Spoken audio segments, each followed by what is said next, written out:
All right, let's resume the meeting. We left off committee with discussion of the name, image, likeness, and personal data legislation, 25 LSO 89 working draft 0.5. Had some good discussion and took public comment. At this point in time, I think we've heard all of the public comment, but we can open it up. Is anybody wanted to make any last comments? I don't see anybody in the room, and we don't have anybody else online to my knowledge. All right, so public comment is closed. With that, let's bring it back to the committee, have a little bit of discussion about how we want to proceed with this legislation based on the testimony that we've heard, and we can move on to the next topic. Mr. Co-Chairman, what are your thoughts?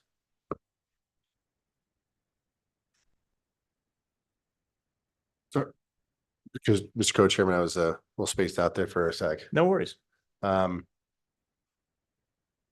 mean, you're chairing for the day. Obviously, you're still going to be here as the legislature proceeds. Yeah, it was a really good discussion. I really appreciate. I know Mr. Kaufman's not here right now, but that was very illuminating. As we were discussing, I think there's still a lot to be done. I'd like to think this committee is one that really takes action and gets stuff done. But at the same time, it's obvious that there's a lot more work to get this thing ready for the floor. But maybe if we can kind of workshop it between now and session, get something, strip it down to a page or two, and then we can do it as an individual bill, kind of as we discussed.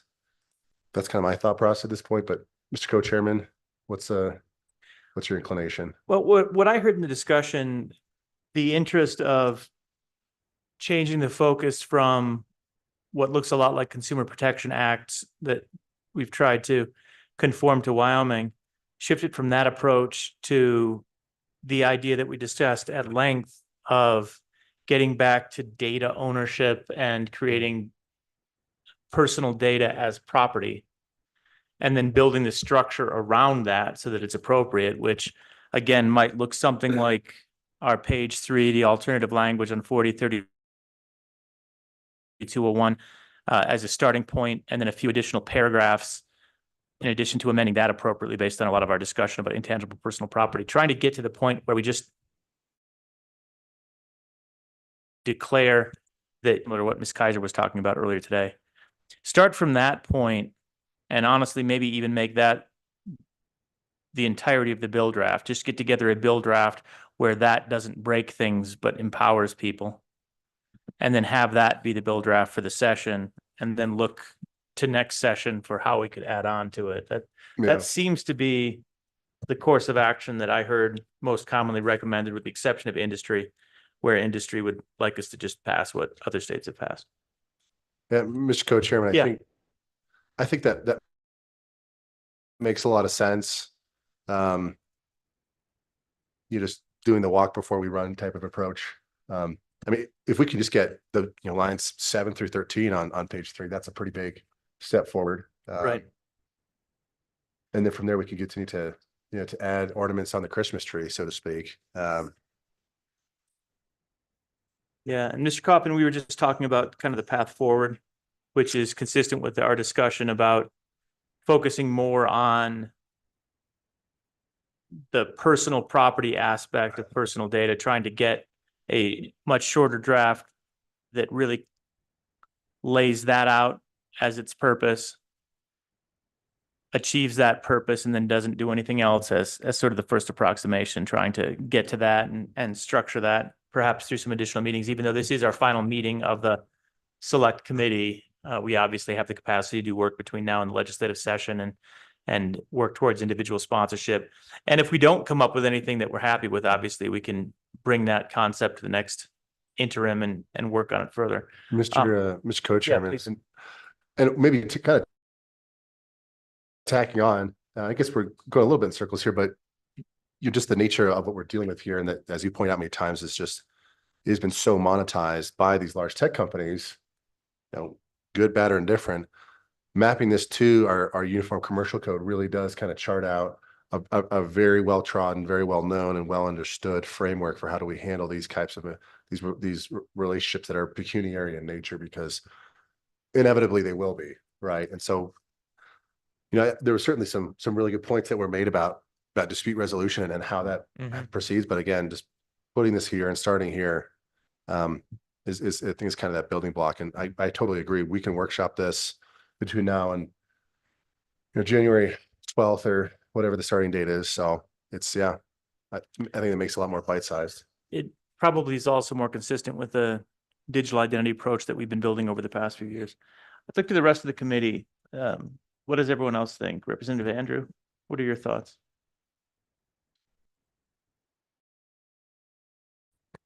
Thank you, Mr. Chairman. I would agree that it's something we should continue to work on. I'm a little bit skeptical of the concept, but I think that we got a lot of good input today. And I mean, there was a few things to maybe that I thought about bringing up, but I mean, if we're just going to whittle it down and work on it, I think that's a good path forward. All right, great. Representative Yen, any thoughts? Good. Senator Nethercott, comfortable with that? Okay. Representative Singh, what are your thoughts? Thank you, Mr. Chairman. I think we outlined pretty clearly the changes that we need to make in order for this to be as effective as we would like. Great, thanks. Senator Furphy, you comfortable with that? Thank you, Mr. Chairman. Well, I'm really glad we're looking at this way, because I was going to be a no vote in its Really? current Okay. form. So thank you for making those proposed changes. I like that. Great. Thank you. Glad to hear that, Senator. And Mr. Kaufman, I suspect you're comfortable with it since that was big part of the conversation. Good with it? All right. Mr. Revel online, any thoughts before we move on? Who's doing with this? No hand up? Okay. All right. With that, then let's take that course of action and, David will follow up and figure out how to implement that, look for the language. We have the language. We want to look at what Brazil's doing, want to look at what UAE is doing. We had a couple of other suggestions and trying to build out the concept of ownership of personal data. I think we had a good discussion of some of the components that need to go into that ownership today. So we'll start working towards that and see if we can get something that we're comfortable with ahead of session that folks are willing to sponsor. All right. Then with no objection, is indefinitely postponed in its current state. Up next, we have data privacy, discussing more about state government entities. So we have worked 25 LSO 88 data privacy government entities. We have a draft that, again, I think had a couple of minor changes, but is generally consistent with our prior practices. And one of the things that committee we were looking at doing today was just giving some more time so we could have more feedback and public testimony.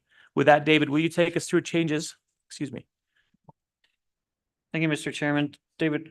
Oh. Okay. Sorry. Okay. David Hopkinson with the Legislative Service Office, looking at 25 LSO 88 working draft 0.6 data privacy government entities. There were a few kind of cleanup changes that were made, but as far as substantive changes go, we did on page 3, line 14, change the language as was recommended at the last meeting with respect to the definition of law enforcement agency. And there is the second or in that sentence was an and it's now an or, just to clarify that who that law enforcement agency would apply to, that it could be an entity that the primary purpose is the prevention, investigation of crime, or the enforcement of penal, traffic, regulatory, or criminal laws, and not necessarily require that they be doing both. And then there were some changes just towards the end in section 4, in an effort to kind of clarify the intent with the varying effective dates. Section 4 is new language, and we removed some of those, the previous language. And so it now reads that Wyoming statute 92203, as created by section 2 of this act, shall be effective as to counties, cities, or towns on July 1st, 2027, and as to each political subdivision of the state other than state agencies, counties, cities, or towns on July 1st, 2028. And all state agencies, counties, cities, or towns, and other political subdivisions shall adopt any necessary policies and procedures to meet the requirements of this act. You may recall the previous versions kind of had this separate sections listing out various dates for rulemaking and things of that sort. This was an effort really to clarify that the intent was they would have to comply with this act at different times based on whether they're a small political subdivision versus a state agency. For state agencies, it would be effective in 2026. The county, cities, and towns in 2027, and the other smaller political subdivisions in 2028. And that you will note section 5, so that did change. With those changes, the effective date would be 2026 for the section 2. And then the remainder of the act would be effective immediately.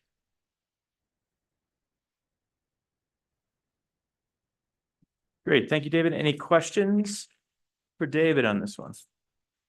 So there weren't any major changes from the last language. We had some tweaks and then some clarification at the end. Recall Select Committee, this legislation is specifically data privacy with regard to government entities.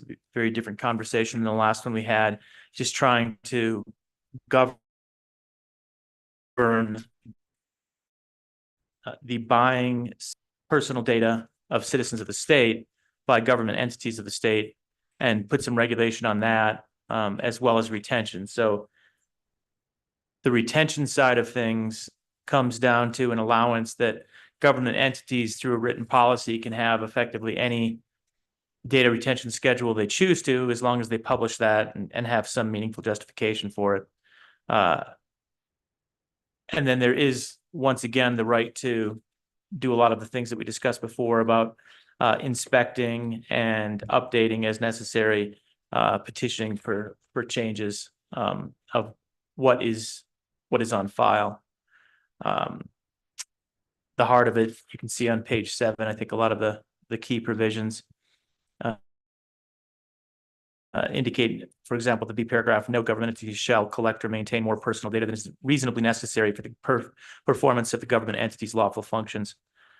Is kind of the spirit of the bill, to try to have data minimization, where if a government entity doesn't need information about you to do its job, it doesn't keep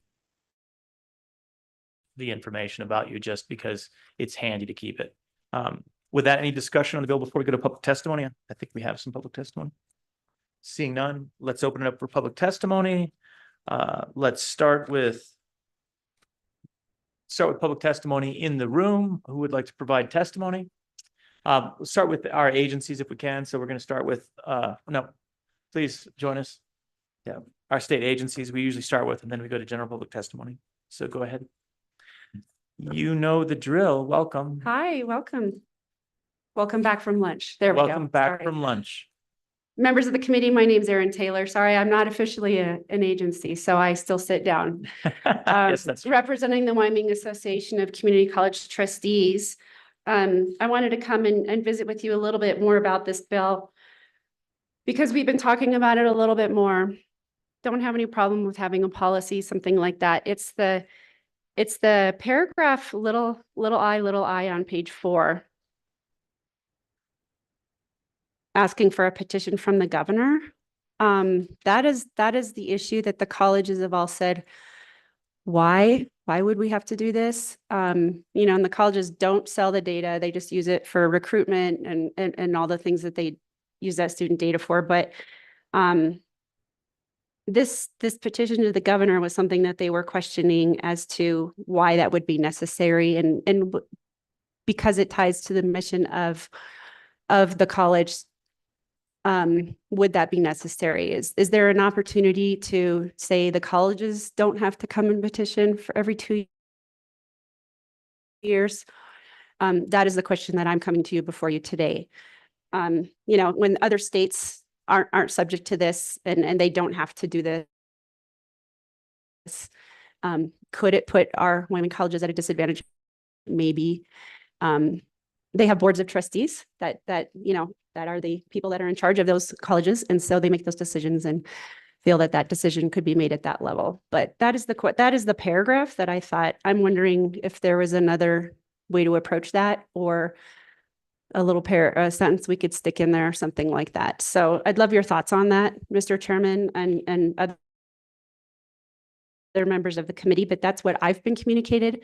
It's not really the issue of should we do it? It's, do we have to go to the governor and ask for an exception? Does that make sense?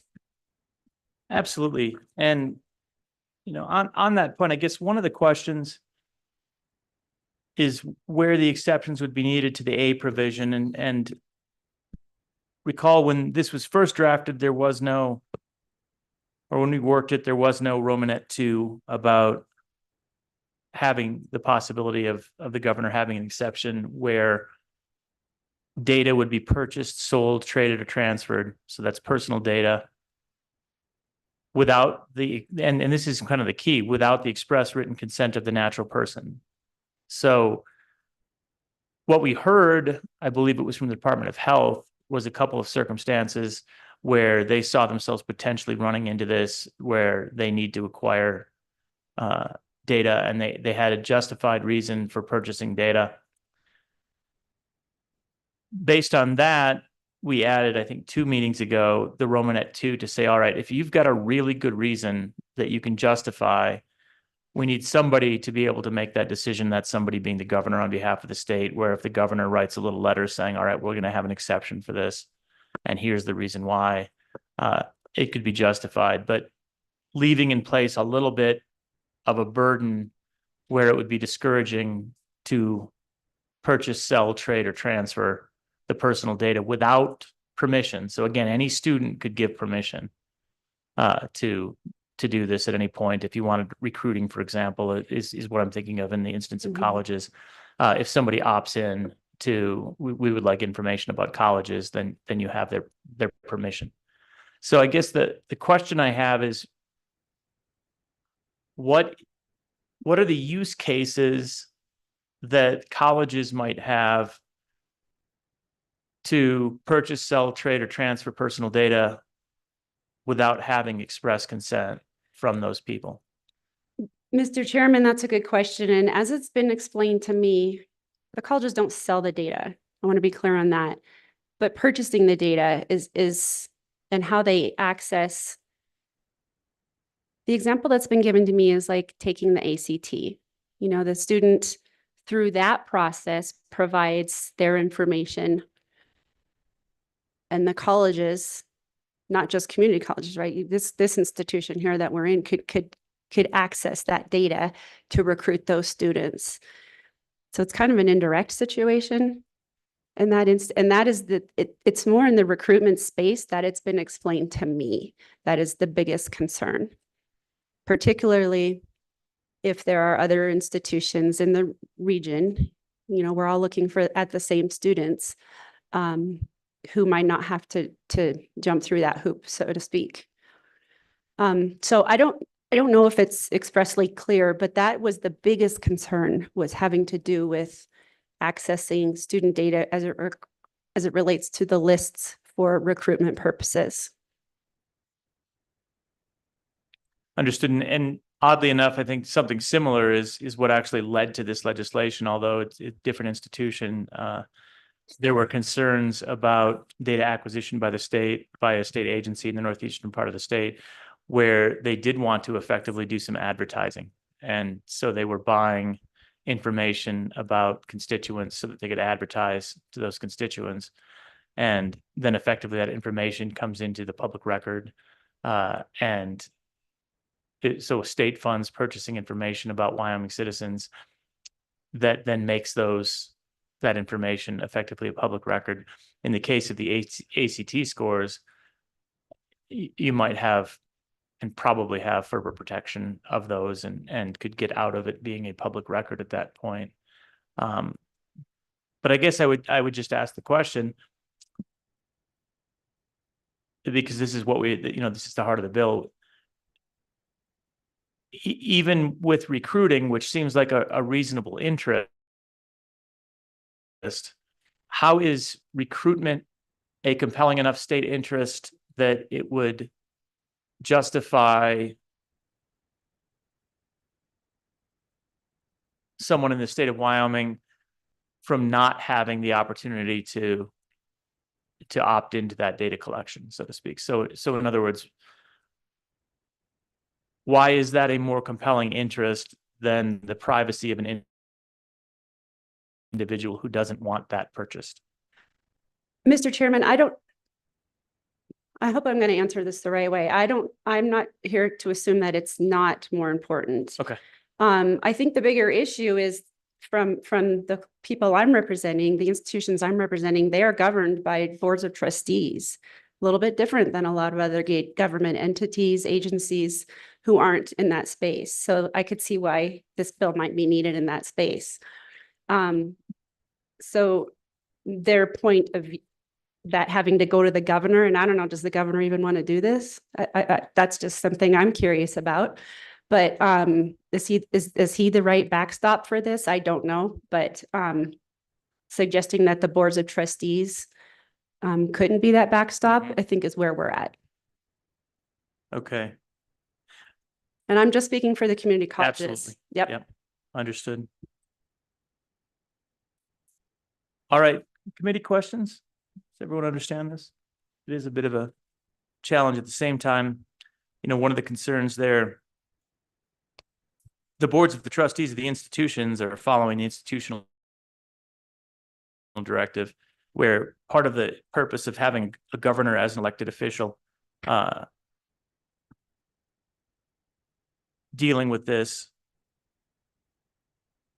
you know, they have the responsibility to kind of be answering more broadly and outside of the direct mission, for example, of the boards of trustees. But it does, you know, makes a good point that with the trustees, their ultimate authority are their specific boards of trustees at the colleges, excuse me.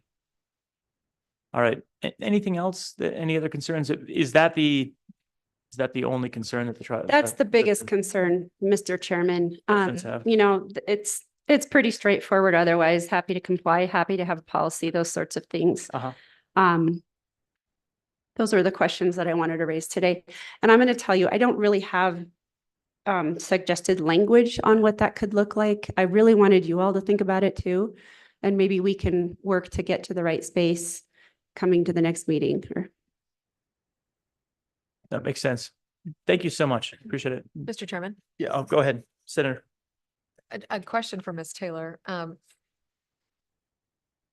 Recognize, and I forgive me if this was mentioned, but I do want to explore further for how this may create a disadvantage to our higher education institutions that are public as opposed to those that are private who don't have this restriction. And so a private institution or a private entity, right, can acquire this data to recruit students where our public universities and public institutions of higher education can't, but without the express written consent of the student, right, or of the individual. And so that places them at a severe disadvantage competitively. And so we don't want that result. That's not the result that we're seeking here. Because this also presumes, right, that the data is already available for purchase, meaning it's already in the hands of a private commercial vendor to where it could be purchased from. This isn't, this is saying no government entity shall sell it. So I think really the issue becomes purchase when it comes to that disadvantage that government entities can have with a private vendor, and something that we definitely need to think about. Recognizing that there are also other protections regarding student data that exist, primarily like FERPA and other federal laws that do protect some of those concerns. A good point, Senator. And one of the purposes of that Romanet 2 was also to ensure that if you are doing one of these things, it's a very public process and you're going to have it written down, so to speak. There would be public understanding of why a certain data set was being purchased, sold, or traded. Part of it also that's a nuance that's different from the private sector is, and it's a struggle for this entire bill. Once data is owned by the state of Wyoming or by any entity in the state of Wyoming, that entity is obligated to keep the data and then to operate within the Public Records Act with that data. So as oddly enough, the state purchases data from the private sector, it was private in the private sector. Now it's literally a public record that anybody can query and have under the Public Records Act. And that was one of the concerns with the other data set, is that it then becomes, there was no protection for that other data set. And in this instance, I don't know how much is being bought, but portions of it may not be protected. The ACT score may be protected. I really don't know. I don't know if, do you know if it, do you know if FERPA would protect it? You think FERPA would protect it? Yes. You're comfortable with that? Yes. Okay. Yes. Um, So, go ahead, Senator. so generally, when it comes to student information, FERPA does not protect directory information, because directory information is typically publicly available directories. So their address on campus, their home address, right, which generally is also available. I mean, have you seen the graduating seniors published in your local newspaper, online? That information is already out there. So the fact that the student's name, that's not FERPA, but their student record generally is considered, and certainly ACT scores or other types of academic information is protected. When you're purchasing it though as consumer data instead of as an academic record, why does it still get that protection? I mean, you're not, it's not through educational institutions and educational sharing necessarily, which is what FERPA typically talks about, is it includes the acquisition of it. If I'm just buying it from a vendor, which probably isn't the case. If you're buying it from ACT, that's going to be, and that's who you're probably buying it from. And I think they qualify as that FERPA subsidiary educational institution where you're purchasing from them and they're bound by FERPA. So maybe in this instance, there would be no path to get it that's outside of FERPA. But I feel like if you could buy those, a third party on the street, so to speak, a big long list of it that is not one of those FERPA vendors, I don't know whether it would still be protected. Do you think it still would, or? I wouldn't advise releasing it. Well said, yeah. Fair. And Mr. Chairman, I don't know if I heard a question in there. I heard my name, so I'm going to respond if I Please. could. And If you heard your I'm name. having a hard time hearing you both, so I'm Oh, going to I'm try sorry.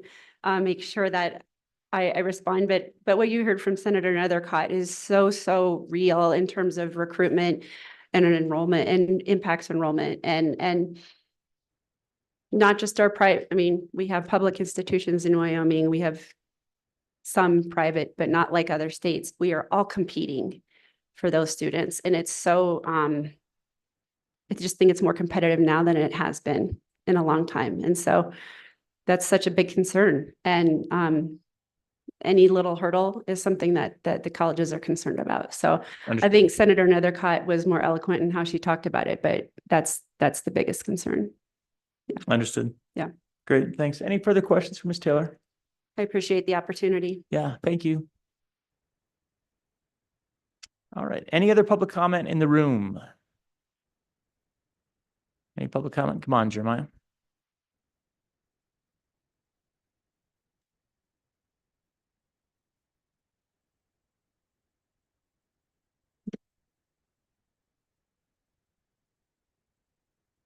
Good afternoon, Mr. Chairman, members of the committee. I'm Jeremiah Riemann here on behalf of the county commissioners.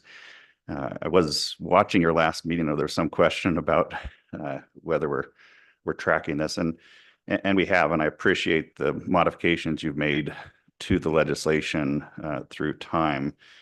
We were certainly in a position of opposition previously, and I think that that might look different looking forward. I have shared this legislation with some of the other county elected officials because I suspect ultimately they're the ones that are going to have to comply this far more than my members. I don't have their full feedback. I'll certainly make sure that that's brought forward as soon as possible, but I'm not anticipating major things. Like Ms. Taylor, the notion of a policy is perfectly fine. And I also appreciate the inclusion of a sample policy being brought forward by the chief implementation officer. Certainly the delayed implementation for local governments is a nice thing. I suspect if there's any place of concern, it would be in that page 7 area that flows over to page 8, which has the implication of purging data sets, which I think you've put some appropriate parameters to help limit the overall effect for my members in that regard. But I'll continue to source out if there are other provisions of state statute that might be relevant for that particular provision. If I had one suggestion for you here today in terms of possible modifications, it would be on page 8 in section 3. That is the sample policy provision. It requires the chief information officer to bring forward that sample policy, which I think is appropriate from a computer data system, but my members going back decades have lots of other records that are maintained at the county level. So I do think perhaps there is another entity that perhaps could be included in that sample policy. Maybe it's somebody with the state archivist, somebody that understands the sort of records. Maybe it's a county clerk for that matter. I don't know, but I suspect they don't want me volunteering them. But I do think that maybe another entity might be appropriate to help us develop those sample policies that go beyond just the electronic record. So with that, Mr. Chairman, I'd be happy to stand for any questions. On that last point, if that were the state chief information officer in consultation with state archives, something along those lines, that language, does that kind of get at the point? Yeah, absolutely. Okay. Questions for Mr. Raymond? Any questions? Thank you, Jeremiah. I appreciate it. All right. Any further agencies or political subdivisions, state entities? Any online? All right, let's bring them in. We have Miss Ogden online as well as Miss Barco. Well, we'll go to general public. Anyone from the state though? Nope. No state right yet. Okay, we'll go in the room first and then we'll go to online for general public comment. All right, we're okay. Any further public comment in the room at this time? All right, seeing none, let's go online. And I see Ms. Ogden again. Welcome. Please reintroduce yourself. The floor is yours. Thank you, Chairman. Can you hear me okay? We can. Okay, great. Thank you. I'm Carrie Agin, Buffalo resident, retired geologist. And so my comments are similar to the ones from LSO 88. So the state of Wyoming is not really creating a right, we're acknowledging a right. And I looked at the text of the Fourth Amendment, and it does not specify government or government only.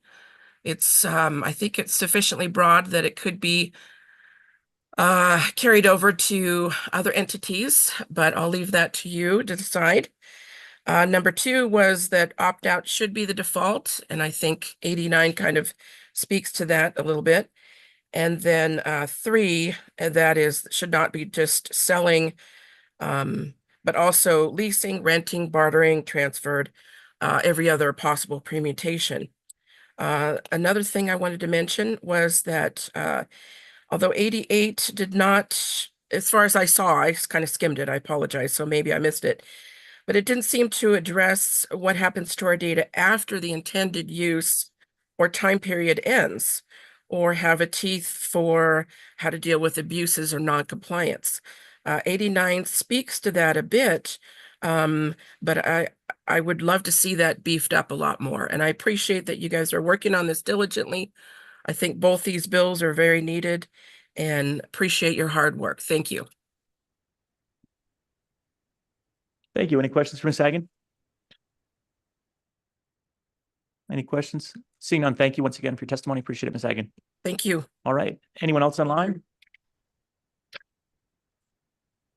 Okay, Ms. Parker. Oh, Ms. Barco. Okay, gotcha. Ms. Barco, welcome back. Please reintroduce yourself to the committee and the floor is yours. Thank you, Mr. Chairman. Glad to be here again. Ruthie Barco from TechNet. We represent over 4.5 million employees across the United States and countless customers and consumers of the 89 tech companies that we represent. We are so happy that you are taking the time to listen to our perspective on this issue. We greatly appreciate the deliberative process that you've taken on this bill and the changes that have undergone related to 25 LSO 88. We do still have concerns with this bill, and those remain that, this is prohibiting the purchase of personal data by government agencies and that it contains an explicit public records exemption as it used to. But we are bringing a couple new suggestions this time, and we appreciate the opportunity to work on this. So we do continue to see issues with the limitations that this bill places on the purchase of data by government entities, because as you have heard today, state and even local government entities are often reliant on third-party data sources simply to provide effective and efficient government services for Wyoming citizens, and to stay competitive with other states, as you have heard. Members of this select committee have heard testimony regarding potential related impacts from several state agencies, including the Wyoming Department of Health, the Wyoming Department of Enterprise Technology Services, and government entities depend on the private sector for data tools and services, not for advertising, but or in some instances they do, but simply we're talking about the support and the delivery of services and benefits to individuals. This can be preventing fraud, verifying public records when it comes to Medicaid beneficiaries. This bill would require government agencies that utilize third-party fraud prevention tools to petition for an exemption for the governor for every 2 years to renew their ability to prevent common sense activities such as fraud, waste, and abuse of government services. Overall, we believe the best way to address related unintended impacts is to strike the prohibition on the purchase of personal data by government agencies. However, if the committee is not amenable to this approach, we could consider including a use-based exemption similar to those existing in consumer data privacy laws. Previous iterations of this bill included an explicit exemption for publicly available information, although TechNet understands the committee's intent is not for the bill to apply to information lawfully available to state or local government records. I'm referring to proposed section 921.202. Paragraph D, where it states, to the extent that a provision of this article conflicts with another provision of state or federal law, the other provisions shall control. We are concerned that this does not provide enough clarity, and we request that this is amended with a sub Romanet 2 that would read, for purposes of subsection D1, Title 16, Chapter 4, Article 2. I'm happy to provide this language. The Wyoming Public Records Act conflicts and shall control over the provisions of this article. This would directly align with the approach recently taken by the state of Utah. Earlier this year, they passed the Utah Government Privacy Act, which was actually the first comprehensive government data privacy law in the country. We think that this is a useful example to look to. That law explicitly exempted Utah's public records statute from the new obligations that they established for government entities. This created a necessary balance that maintained public access to state and local government records, but it also balanced the critical need for government transparency. Again, thank you for allowing us to share our feedback on this draft bill. Please contact us if you have any questions, and I'm happy to provide that language if that's helpful. Thank you, Ms. Barco. Appreciate that testimony, and comments are well taken. Select Committee, any questions for Ms. Barco? All right, seeing none, thank you once again for your testimony. Thank you. Anyone else online? Okay, and final call for those in the House. Final thoughts? Seeing none. Public comment is closed. Back to the committee. Committee discussion before we look for a motion. Anyone have any thoughts they want to share? We've heard a little bit of discussion about some concerns. I don't know, Mr. Co-Chairman, what are your thoughts? Go ahead. Mr. Co-Chairman, we've been working this bill for a while now.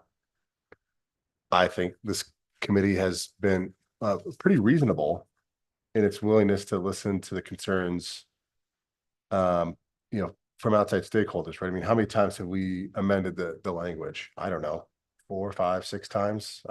Quite frankly, I've lost count. I'm not saying what the exact wording we have here is perfect, but I would be hesitant to really alter the substance of the bill as is. I mean, maybe a couple of tweaks here and there. I mean, obviously we don't want to throw a wrench in the capabilities of our public education system or higher education system institutions in Wyoming, but I'm hesitant to really alter the substance of this bill in any major way. At least that's my inclination. But again, if there's more discussion from the committee or I'd be interested to hear it. Thank you, Mr. Co-Chairman. Thoughts? So, Mr. Co-Chairman, the one that I am curious if we can find a solution for is Ms. Taylor's question about who the authority should be for making an exception request. Governor makes sense in an awful lot of cases, but as you start getting down to local, And then Mr. you Co- start, and it could be something like a government entity may petition the governor or their duly elected governing body. Yeah. Mr. Co-Chair, that's exactly my thought is the governor or a governing commission that is elected. Yeah, the duly elected governing board should governing body, that's what we want. I think that gets at the intention of, or the issue that Ms. Taylor was referencing. And again, maybe not perfect, but still a great step. I mean, it does weaken things a little bit, but it ensures that there needs to be some sort of an elected process. And those meetings would all presumably be public meetings, I hope, unless they just spend too much time in executive session, as occasionally I think, some so. I mean, institutions do. to your point, Mr. Co-Chairman, it does give recourse to people or a group of peoples who are directly elected. I mean, Yeah. Ms. Taylor, does that kind of, Ms. Taylor, you want to come back up? we're getting a head nod, so that's good. Please join us. I feel like that probably hits what you're looking for. Mr. Chairman, members of the committee, I think that sounds pretty good. Okay. Duly elected, and that is something that we talk about all of the time, right? Is our trustees are elected across the state, and that is where those decisions are made, is in public meetings. So that would make sense in this space, I feel. Good. And we think back also to school boards. You'd have sort of the same consideration for a school board where maybe they wanted to buy some data. They're going to have to make that decision. Yeah. Mr. Chairman, if something's otherwise, I will get back to you as soon as I hear, but I think that's what I was, told to come here to talk to you about. So it seems to make sense to me right now. Yeah. Appreciate it. Okay. Excellent. Thank Thank you. you. Yep. All right. So that's one we can do. The other concern was trying to get into more detail on the page 6 language to the extent that the provision of this article conflicts with another provision of state or federal law, the other provision shall control that. That's a pretty clear allowance. I know that there's desire in other states like the laundry list. We're not a laundry list state. This should work unless anybody feels otherwise. I feel like that's going to contemplate our Public Records Act, for example. No one's going to miss that that's elsewhere in statute. I feel like we're in good shape. Any concerns there, anyone? Or any other changes we want to see just in a conceptual level that we want to talk about before we work the bill? Everyone's okay with it? Okay. With that then, is there a motion on the bill? Oh. Got a motion from, was that Senator Furphy? All right, motion from Senator Furphy. Is there a second? Got a second from Representative Andrew. The amendments or discussion on page 2, page 3, page 4. Mr. Chairman, Mr. Co-Chairman. kind of just along the lines we were discussing, David, were you tracking that language or do you need me to repeat it? Mr. Chairman, I would like a little bit of clarification, because I think the way it was discussed, if we just added where it says a government entity may petition the governor or the government entity's duly elected governing body. If we drafted it that way, to me, that would suggest that they could petition their governing body. If they don't get the answer they want, they could go to the governor. So I don't know if we want to specify state agencies go to the governor, political subdivisions go to their governing entity, counties, municipalities go to their governing body and leave it at that, or do we want them to be able to have that kind of backup for the governor to Yeah. make the call? Mr. Co-Chairman, We don't want that. We want the first thing you said, and that's a very good catch because you're right. I think structurally that or clause would end up giving you either option. Government entity may petition. Go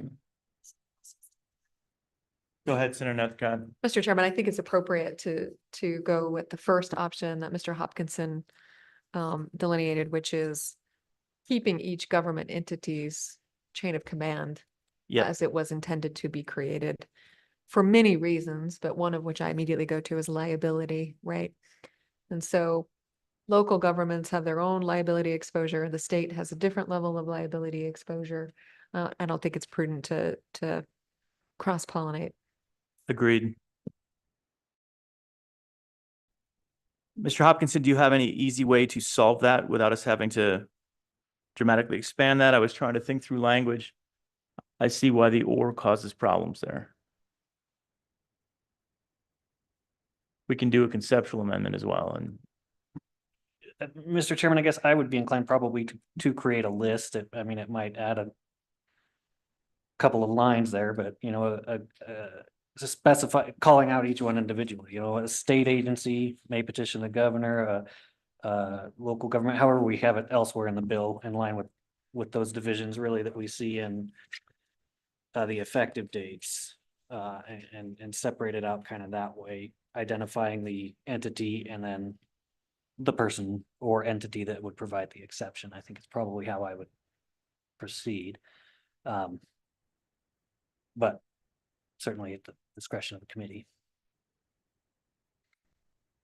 would it end up being clear if it just said a government entity may petition, this might not be perfect, its duly elected governing body or authority for an exception request to this subsection on a case-by-case basis? The governing body or authority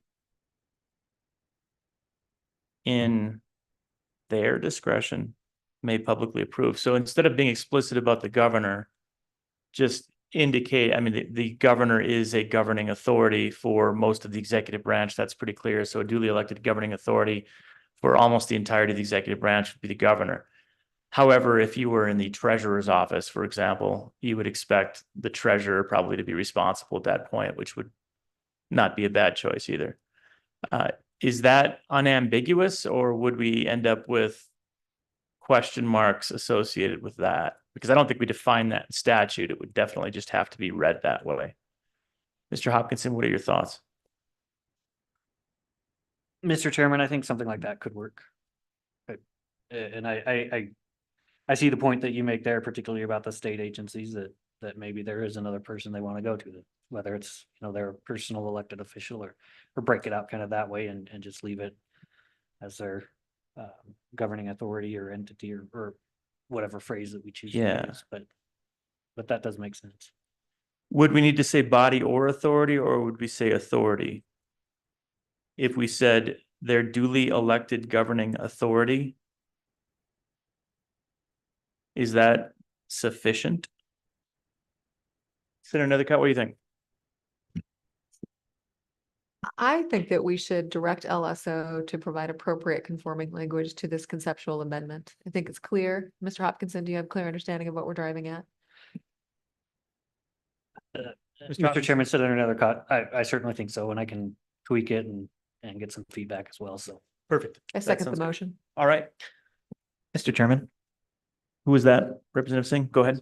Thank you, Mr. Chairman. Just one concern that I have, should we include the language or appointed after duly elected? My inclination is no, but others may disagree, because at some point in that chain of command, you're going to get to an elected authority. And it seems like appointed authorities have different responsibilities than elected authorities. So that the inclination there was the duly elected aspect. But if others disagree, we can have that discussion. What does everyone think? And Representative Singh, do you want to, what are your thoughts there? Would you prefer it to be appointed? Thank you, Mr. Chairman. I just wanted to clarify whether or not we wanted to have these positions of authority. They have the same amount of authority. The difference is whether or not it was through a democratic process or if it was appointed by whatever higher authority was over that position. Yeah, and again, I'd be interested in what the rest of the committee thinks. I feel like ensuring that there's an elected process, because those electeds are going to have public meetings and their decisions. And they're obviously, if they're making a decision about the privacy rights of citizens, that will affect whether they come back or not. They'd better do it right. Senator? Mr. Chairman, candidly, I don't think that this process works, and I don't really love the bill. Just because I don't think it accomplishes what we hope it does. But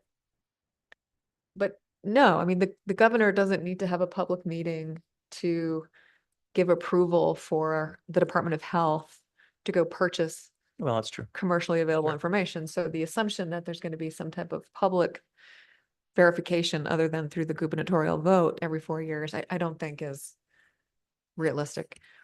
So I don't think this does it. I think Representative Singh identifies a very pragmatic concern about how government entities function and are able to do so without getting the governor's stamp of approval or his or her designee, right? And at which point we get in that public meeting issue that is a fiction, right? So I'm not sure that this bill functionally works in the way that we're intending it to functionally work.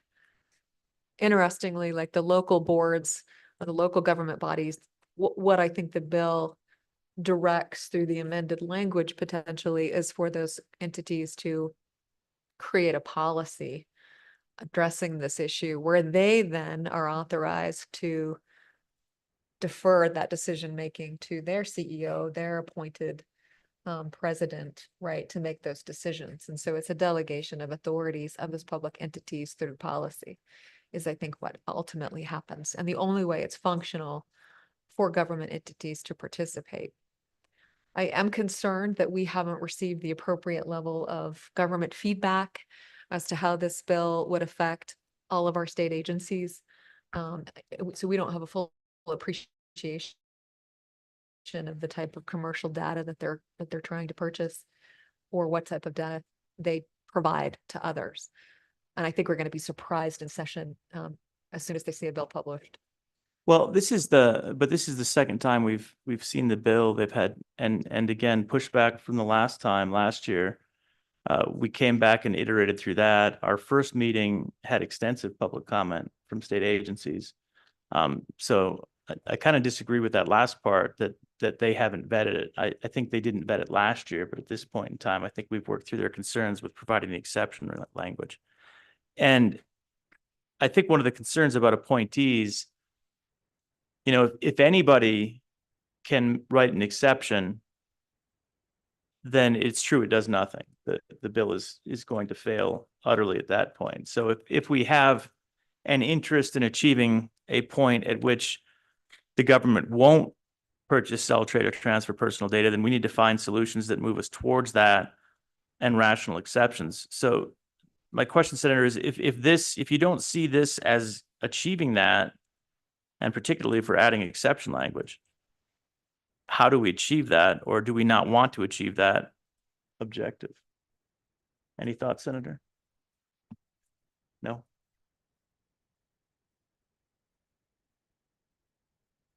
Others?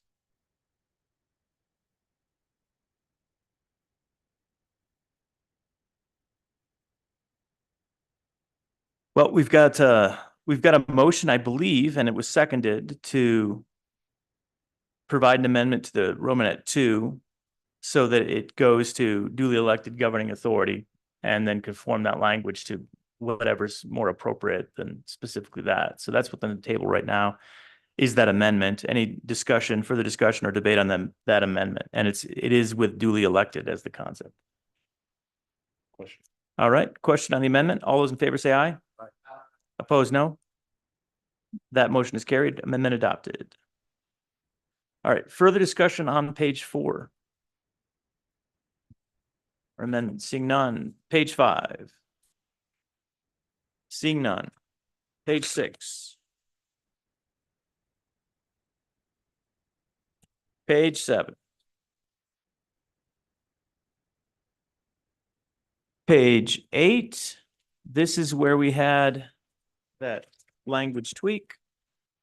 Does anyone want to make a motion to add in consultation with the state archive and provide appropriate conforming amendments?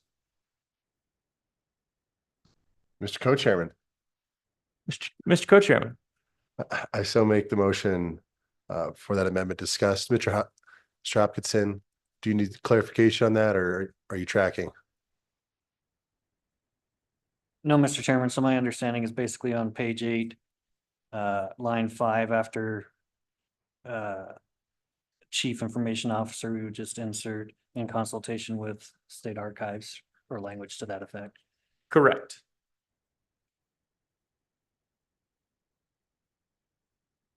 All right. We have a motion. We have a second. Representative Singh. Everyone understand the motion? Any discussion? Seeing none. Question. All those in favor say aye. Aye. Everyone's sleeping a little bit. All those in favor say aye. Aye. There we go. Opposed, no. That's the after lunch mood right there. Very That, enthusiastic. that motion has carried. I know everyone's really excited about including the consultation with state archive at that point. You know, That's right. Let's get that's where there. the action is. Absolutely. Okay, that motion has carried. Any further discussion or amendment to page 8? Seeing none. Page 9. All is well. All right, with that, any further discussion on the bill? Question. Seeing none, roll call. Mr. Chairman, this is a roll call vote for 25 LSO 88 data privacy government entities as amended. Senator Ellis, Excused. Senator Furphy, Aye. Senator Nethercott, Representative Andrew, Representative Singh, Aye. Representative Yin, Co-Chairman Western, Chairman Rothfuss. Aye. Mr. Chairman, we have 7 ayes, 1 excused.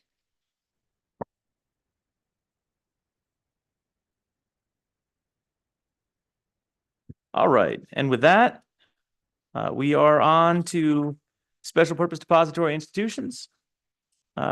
We've got a couple of different discussion points. We're going to start with I think we'll start actually, Mr. Co-Chairman, with updates from Speedies, and then we'll get to the assessment discussion. So reversing those two conceptual points there. Mr. Co-Chairman, you know, I know we talked about this, most of the committee's aware, but just for the folks in the room, in our conversations, this was because this would be a Title 13 piece of legislation. If there's enough consensus here during this discussion, the committee so chooses to proceed with legislation, it would have to be as an individual bill, not a committee bill. Right.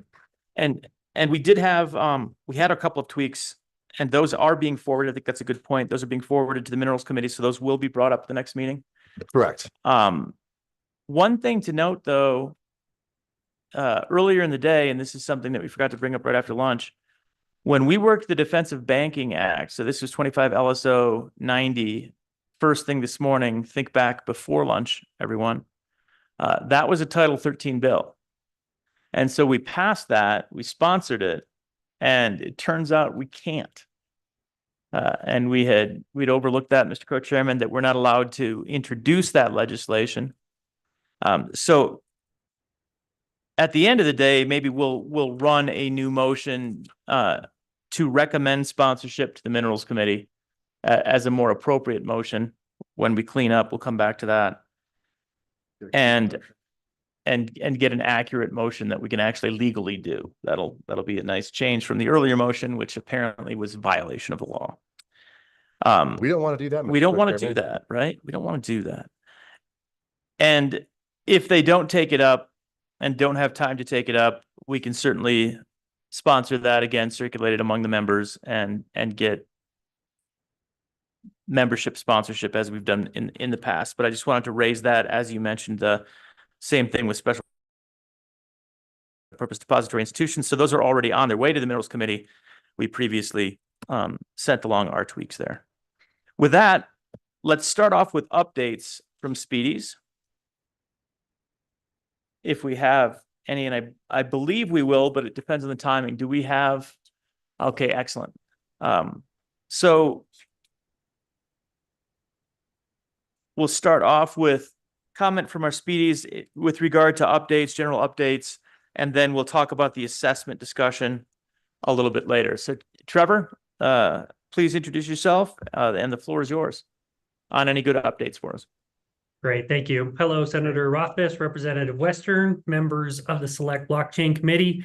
I'm Trevor Rutar, CEO of Kraken Financial. I'm joined today by Brian Mathena as well, the CFO of Kraken Financial. As always, we appreciate the opportunity to visit with you today. So an update on Kraken Financial. As many saw in the press, Kraken hosted and co-sponsored the Wyoming Blockchains, symposium in Jackson last month. It was a great event that brought policymakers, digital asset industry participants, and the media all together in the lovely Jackson Hole, Wyoming. The caliber of the content, the panels, the discussions, all were really top notch and continued to lead Wyoming as being recognized as a leader in this space. So that's notable since we got together last time. Also, Kraken Financial is beginning our regulatory exam this month. So we are looking forward to working with Commissioner Bishop and his team to demonstrate the regulatory process at work here in the state. We continue to onboard clients, visit with them about our products and services, and outreach efforts across states for us to be able to do business in more places. That's in a nutshell progress we've made since we met last. Happy to stand for any questions. Excellent. Appreciate the update. Committee, any questions for Mr. Rutar? Any questions? Seeing none, thank you. And we'll touch base with you in a few minutes again about the assessment discussion. Great. Thank you. Thanks. All right. Clarissa? Anyone else at this time? We don't have anybody else online for the update section, Mr. Chairman. Okay. One moment. So we have, and committee, I'm sure you've all seen, we have an update. And maybe we'll have an opportunity to hear about the update in person from Ms. Long, who provided that by email to us and gave us a bit of background. I know that she was hoping to be able to provide testimony today, but I think she was in and out. So let's see. Yep, it looks like she'll free up in about a half an hour. I see an email from not too terribly long ago, but we do have written testimony related to Custodia Bank that we have. And if we can get that written testimony placed on the website, if it's not already, so that the public has that available. Updates related to recent filings and some potential discussion there related to the ongoing case and that appeal. So we will hope that Ms. Long can join us in a little bit as well and can give her an opportunity to provide a bit of an update, even if we're on the assessment discussion. So anyone else at this point in time for our speedy updates? All right, with that, let's move on to our, yeah, please join us.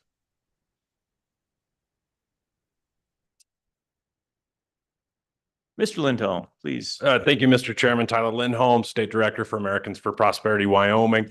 As a speedy update in specific to the Custodia case, Americans for Prosperity Wyoming Foundation has signed an amicus brief on behalf of Custodia's stance. Specifically, we targeted the two-tiered banking system and how it was under threat or currently perceived under threat from the federal regulators that Ms. Long's Custodia is currently taking on. I just wanted to bring that up for the committee to note that there is a Wyoming organization that is backing a Wyoming bank.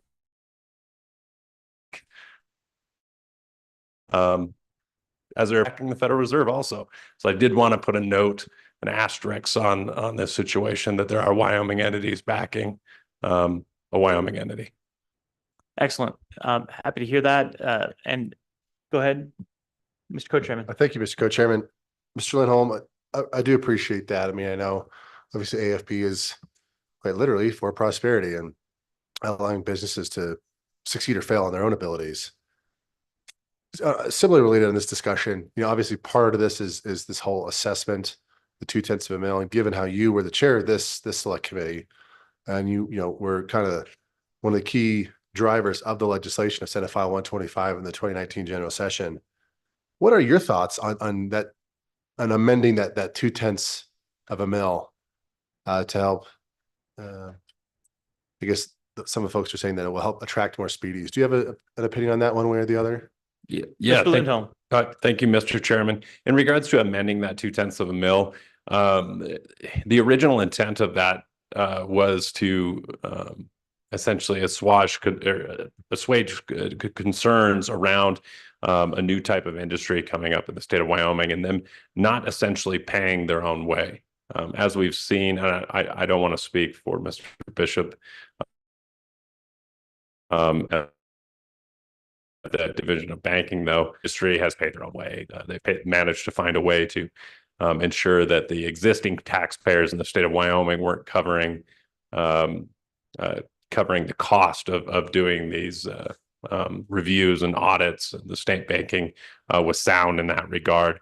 By lowering that, I think it would be important, an important step. I mean, we're always Americans for Prosperity is always about lowering taxes, as long as it is fair and equitable. So in this regard, Mr. Chairman, if you look at other banks that are perhaps not special purpose depository institutions, theirs is 0.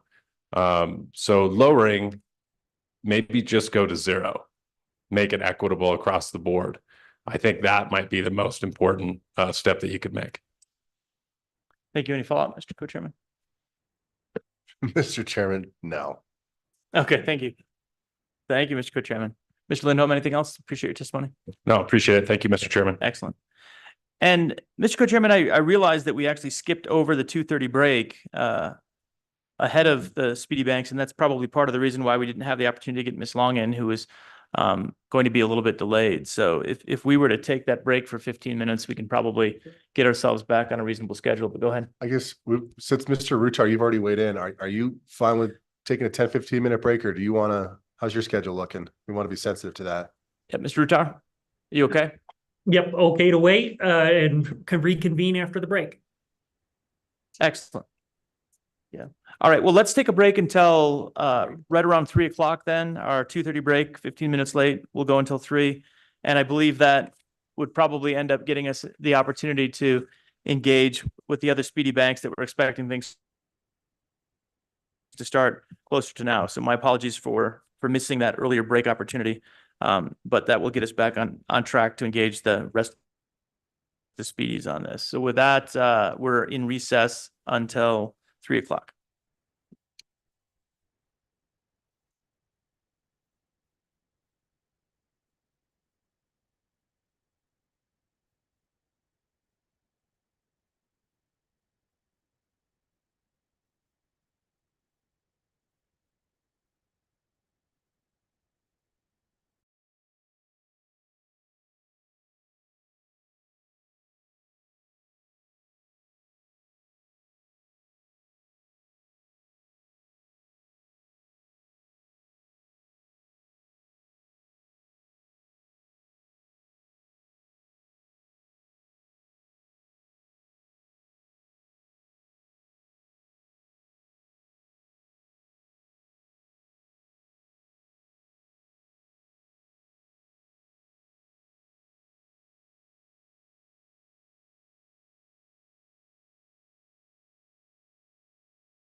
All right.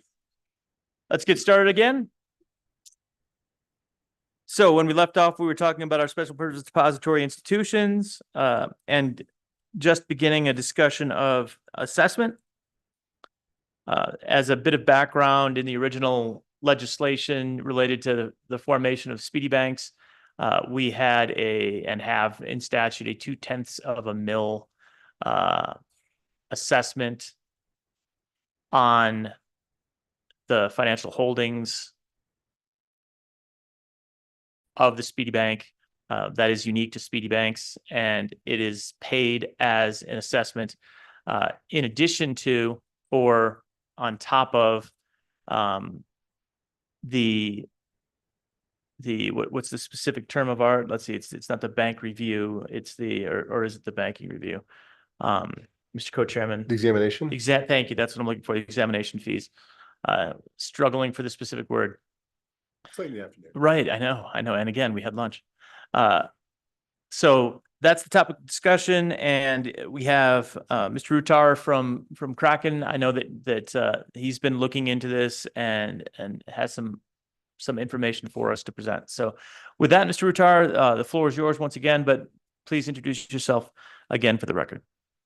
Thank you, Mr. Chairman, Mr. Co-Chairman, members of the committee. My name is Trevor Rutar, CEO of Kraken Financial. I'm joined today by Brian Mathena, the the CFO of Kraken Financial. So Senator Rothfuss, I think you laid out very well the background under certain circumstances. The supervisory and the regulatory fee are added together and replaced, resulting in a larger fee. So this presents a few problems for us. The large institutional clients often negotiate a lower pricing on custodial services. So the fixed regulatory fee makes it difficult for SPDIs to compete with other custodial offerings in the market. The second one, as pointed out by Mr. Lindholm, financial institutions that do not pay the additional supervisory fee have a cheaper cost structure than those that do. So this results in an uneven playing field where regulation favors certain or specific institutions. And the third one comes down to interstate competition. States with alternative methods or that don't impose trust licensing fees on custodial services give institutions within their borders a competitive edge. So with support from other SPDIs, we're proposing some potential options for the fee structure. One of them is to implement a tier fee structure. Tier supervisory fee structure based on total assets under custody, similar to that approach already outlined in Wyoming Statute 13-12-119. We may also consider using that existing supervisory fee matrix, but use the higher of the assets on the balance sheet or assets held in custody instead of adding them together. And the second proposal would be restructuring the digital asset. So either eliminating or reducing the 2 basis point flat custody fee for digital assets held in custody by SPDIs that is paid in addition to that supervisory fee. I'll conclude my thoughts here with SPDIs, as you know, face several challenges with FedMaster accounts and the recognition of the charter in other states.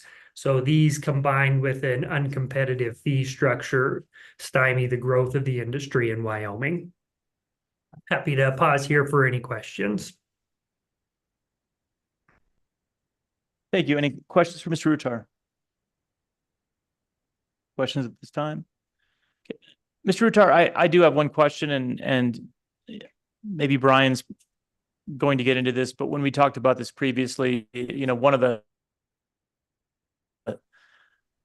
points to contemplate is really the total expense associated with jurisdiction as opposed to any one expense associated with that jurisdiction. So when we contemplate the fact that this leads to higher than other states for the supervisory fees and the regulatory fees associated with the Speedy Bank, that's one fee among many other expenses that are associated with where you locate. So getting into the fact that Wyoming, for example, doesn't have a corporate income tax, and most of the rest of the states that have significant number of financial institutions would have that. We discussed the idea of trying to get an apples to apples comparison a little bit there, and understand what the cost of doing business in Wyoming is relative to the cost of doing business in these other states. Do you have any further insight into what that might look like if you had operations in other venues? Yeah, we took a look at, Mr. Chairman, we took a look at that, and I'll defer to Brian to be able to talk through those assessments and analysis in a little bit more detail. Yeah. Hey, Perfect. Thank you, Brian. Yes, Mr. Chairman, I appreciate the time. Certainly the, considerations for things like taxes are going to vary on a state-to-state basis, and there's a lot of drivers there. I think in terms of where we are located as a business, however, typically state taxes are looking at, apportionment and where the revenue is sourced. So whether we are located in Wyoming or headquartered in another state, really it's a matter of where we're doing business that ultimately drive, whether or not we're paying state taxes in any particular jurisdiction. So I don't see the home location as necessarily the driver there. It's more of where our areas of operations are, which in this particular case, it does include other states. Thank you. So on that, Brian, so if you were domiciled in, we'll say arbitrarily, New York, you wouldn't pay state income tax in the state of New York. You would proportionately pay it in other states. I guess I'm a little less familiar with how that ends up working. If the corporation is domiciled in a state, typically that's my understanding is your responsibility is going to be based on your net profits in that state is what's going to determine your income tax.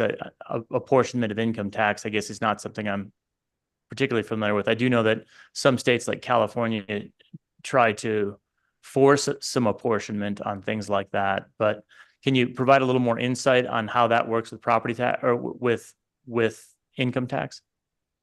Sure, to some extent, and like I said, it does vary from a state to state on a state-to-state basis. But typically, we're going to have to look at where our revenue is sourced. So if some percentage of our business is coming from New York or Texas or Wyoming, right? Those states are usually going to look at the revenue that they've attributed to their particular state and then tax you on that appropriately. So even if we are headquartered in Wyoming, if we're conducting business in New York, we don't gain any benefit of not being taxed in Wyoming for the revenue that's generated in New York, because New York will still tax us on those revenues.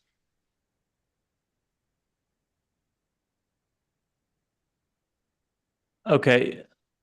Thank you, Brian. And I guess I'll probably have to dig into this a little bit more with our LSO and understand some of that a little bit better. I mean, one of the things that was a concern as we were establishing the special purpose depository institutions as a new structure really is that our financial sector, including our existing state chartered banks, really pay very, very small amounts of revenue to the state to operate in the state of Wyoming for the services that they receive from the state of Wyoming. And so part of the impetus for the 0.2 of a mil wasn't just the regulatory side of things and the fees associated with that, although that was the vehicle. It was the idea of trying to ensure that as we're starting new industry in the state of Wyoming, that industry is paying its way, so to speak. And this is a problem the state of Wyoming has in many different sectors. There are only a few industries that through our analysis have paid their way.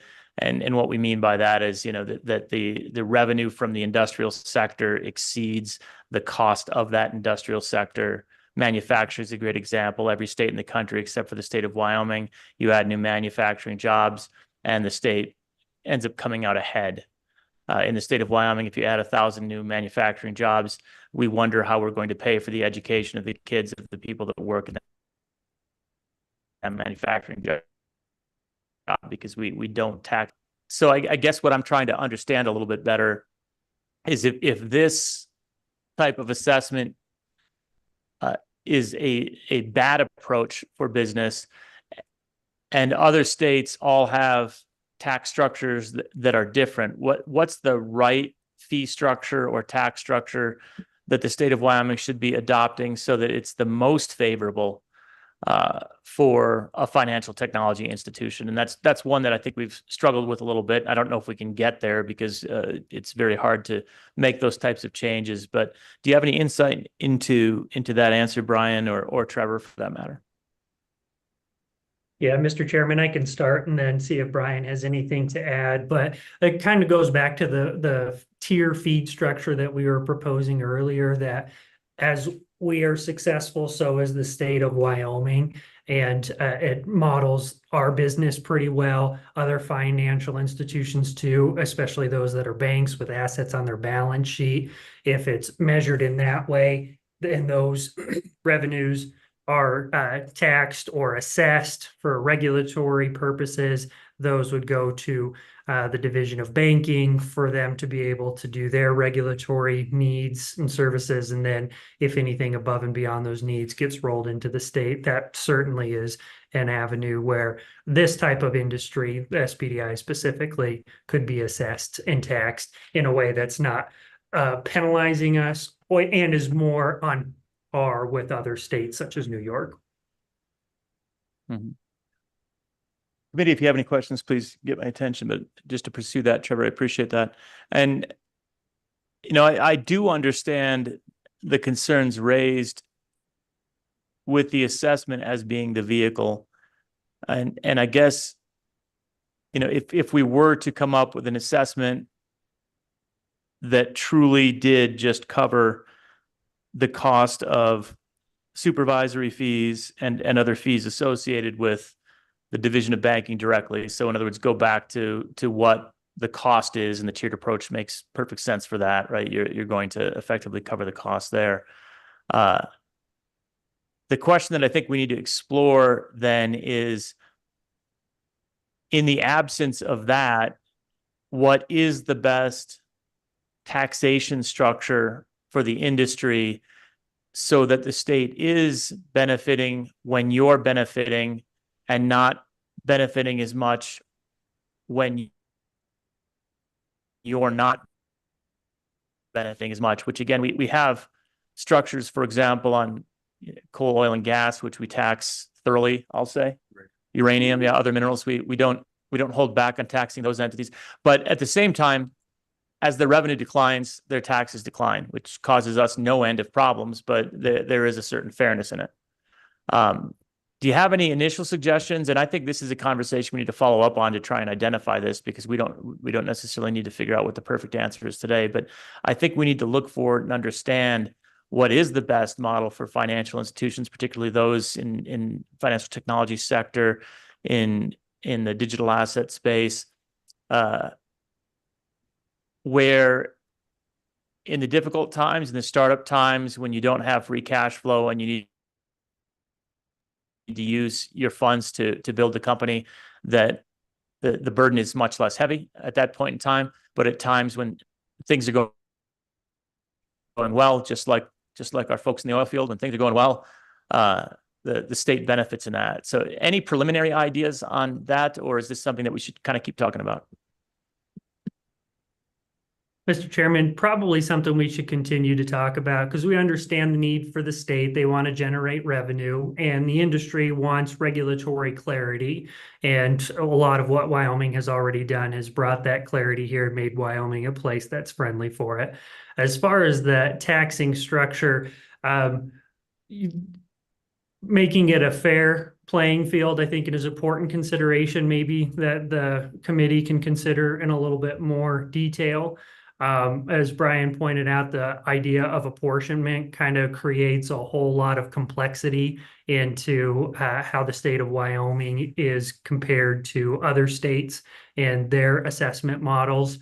And of course, we're just talking about this in the context of SPDIs, but there are other financial fintech type companies that may be looking to Wyoming that don't necessarily have a similar sort of assets under custody supervisory fee that could be considered. Brian, anything that you would maybe add to that? Mr. Chairman, yield to you, obviously. Absolutely, Brian. Thoughts?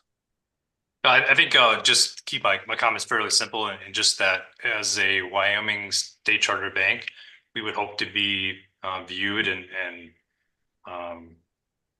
you know, and have a fee structure very similar to other state charter banks. Yeah, understood, and that's fair. That makes good sense. Select committee. Any additional questions or discussion? All right, Mr. Co-Chairman. go ahead, Mr. Co-Chairman.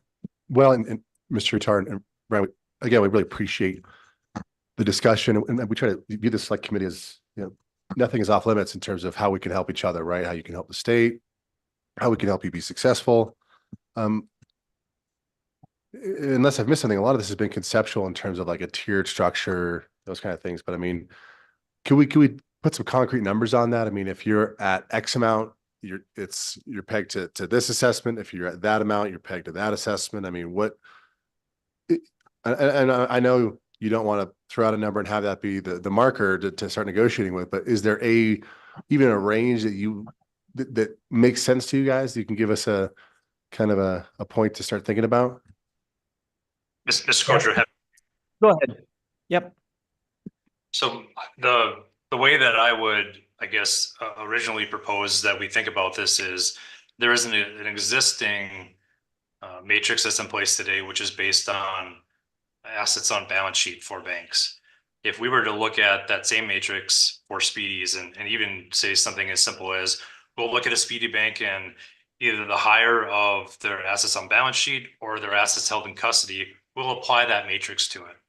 That would be a very straightforward way to give us the tiered structure that we've been asking for in a way that's already been established by the state. Mr. Co-Chairman, follow up. Thank you, Mr. Co-Chairman. Brad, I didn't hear any numbers. But I certainly appreciate the approach, and I don't know if I personally made up my mind yet on this matter, but this type of discussion certainly helps. So no further questions at this time, Mr. Co-Chairman. Thank you, Mr. Co-Chairman. And Mr. Select Chairman, committee? Yeah, Mr. Retard, go ahead.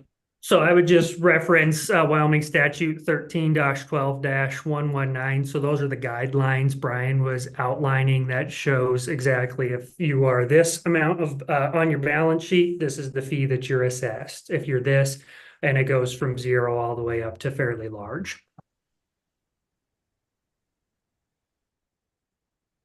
Mr. Co-Chairman, good. Okay, thank you, Mr. Retard. Appreciate that.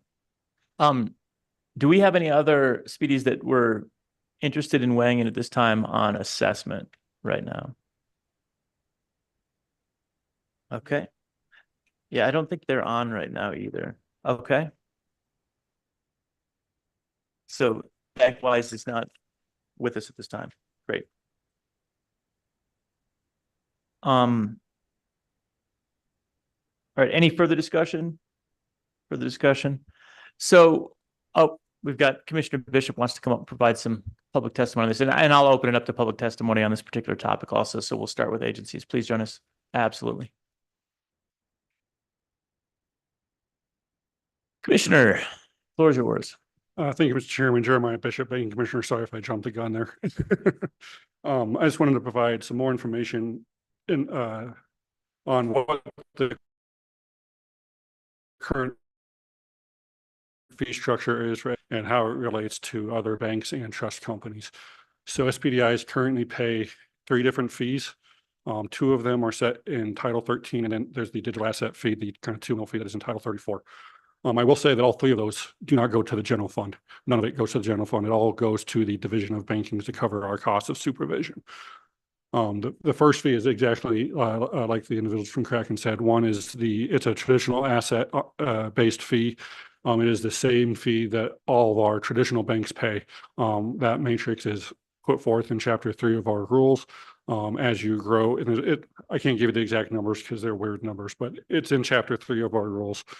SPDIs also pay the cost of the examination. This is something that is different from traditional banks. Traditional banks only pay that asset-based fee twice a year. And then the third one, so that's the actual hourly cost plus travel costs of our examiners. Well, we create something in rural, it's about $75 an hour plus actual costs that they have to reimburse us for. And then there's the custody fee. That's based off of digital assets under custody. That's the 2 mil fee that I will say that is the only one of these that are set. The amount is set in statute. All the other ones, the amounts are set in rule, which allows us to be flexible given the market and also our actual funding needs. Now with trust companies, they're kind of similar. They have a set flat-based fee that they pay every year, but they also pay the cost of examination. We do not charge trust companies a asset under management fee, whether it's digital, well, if they do digital assets, they fall under Title 34, but if it's traditional assets, they don't pay a fee based on that. And there's been discussion within our office for a long time on whether we should. I've argued against that because the cost of supervision generally must correlate with the overall risk of the institution. And having a large amount of assets under management really doesn't impact your overall risk to the company that significantly. There's better measures for us to be reimbursed for that. I think the hourly fee is a good one because if you're a complex institution, it's going to take a lot more resources from our staff to examine you, which is you're going to have to pay for those hours. I think that makes sense. So I think there's two different things that we want to talk about, whether it's fee. One, make sure that we are self-funded. We don't get general fund money. So we have to, whatever costs we have to be paid for by the institutions. I think that is met by the two fees in Chapter 12 or in Title 13, Chapter 12. One, the asset-based fee and also the cost of examination. I think for SPDIs, it's appropriate to do the cost of examination because traditional banks, as they grow, they pay us a higher amount of fees, and a larger bank takes a lot more time come exams. Now, they don't pay the cost of exam. They just pay the set fees, and so that's how that's recovered. However, SPDIs, their on balance sheet size may not actually grow that significantly. Most of their business is done under custody, so that fee doesn't capture that. And so you would have, if that's the only fee we charged, obviously we would be doing a lot of work and not getting paid for it. So I think having that same hourly cost of exam fee similar to trust companies is appropriate. Now, the 2 mil fee, we haven't received hardly anything for that, just because the two existing SPIs that are in operation they haven't gone to that much. So we haven't even used it. I do not include that in my budget. Yes, it's pretty significant though. If you're, roughly a billion in assets under custody, you're going to be paying us, $200,000 a year. That's on top of the other two fees. So I think to Kraken's point, that's pretty significant. And I think I've heard at other testimonies that the intent of that was also to maybe go to the general fund. If that's the intent, just put it in statute. I don't like it when our kind of cash reserves get raided and swept into the general fund, because that's now a corporate tax on one industry only. I think if it's the intent of the legislature to have some of this money go to general fund, put it in statute and just have it go to the general fund. Then I also know that from when I create my budget for what I do and don't have at risk of getting raided. But hopefully that provides some information and just on how these are set. I do like having those other ones in the rural because it does offer us flexibility, cost of living, things like that, and also just our needs. We also have the ability to waive fees if we ever need to. If at the end of a biennium, if we're already collected enough fees to cover our costs, we can waive fees. And it allows for that. So, but I do want to see if there's any questions on that structure. Thank you. Subcommittee, any questions?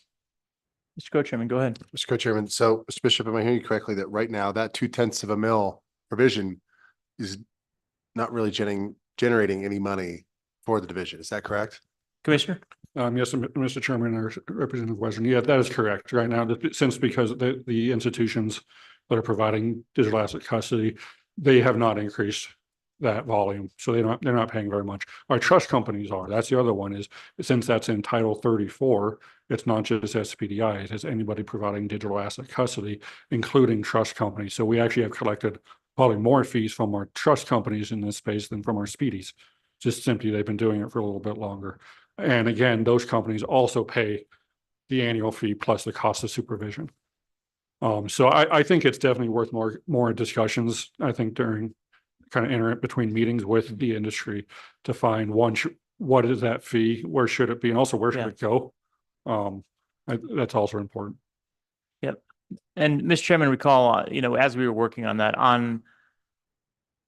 in the early discussions, the idea of leaving it rather than having any of it sweep away to the general fund was that it would be quite a while before we reached the point where we sort of covered the cost investment by the Division of Banking through the fees that we would collect. So the idea was to make the division whole, see how this turns out, with the concern that if we had it sweeping to the general fund early on, then the division might not be made whole. So that was the justification there. But yes, the early discussion was that at some point, once we were successful, we would see some reversions of those funds from the Division of Banking back to the general fund.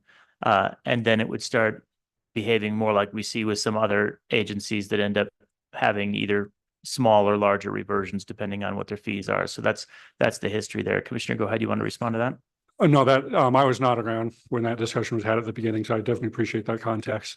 And with that, the division did have some pretty significant upfront costs with standing up our examination.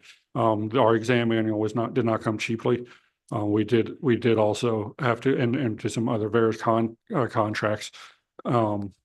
We do have application fees. However, I will say that, yeah, we have lost money with SPDI. So Yes. simply because they're new, and that's fully Absolutely. expected. As intended. No, totally expected and intended. And that was the reason why there was no originally built-in reversion, certainly was to try and provide the opportunity for the division to catch up, so to speak, and become whole, and then look at it thereafter. Select Committee, any further questions? Right.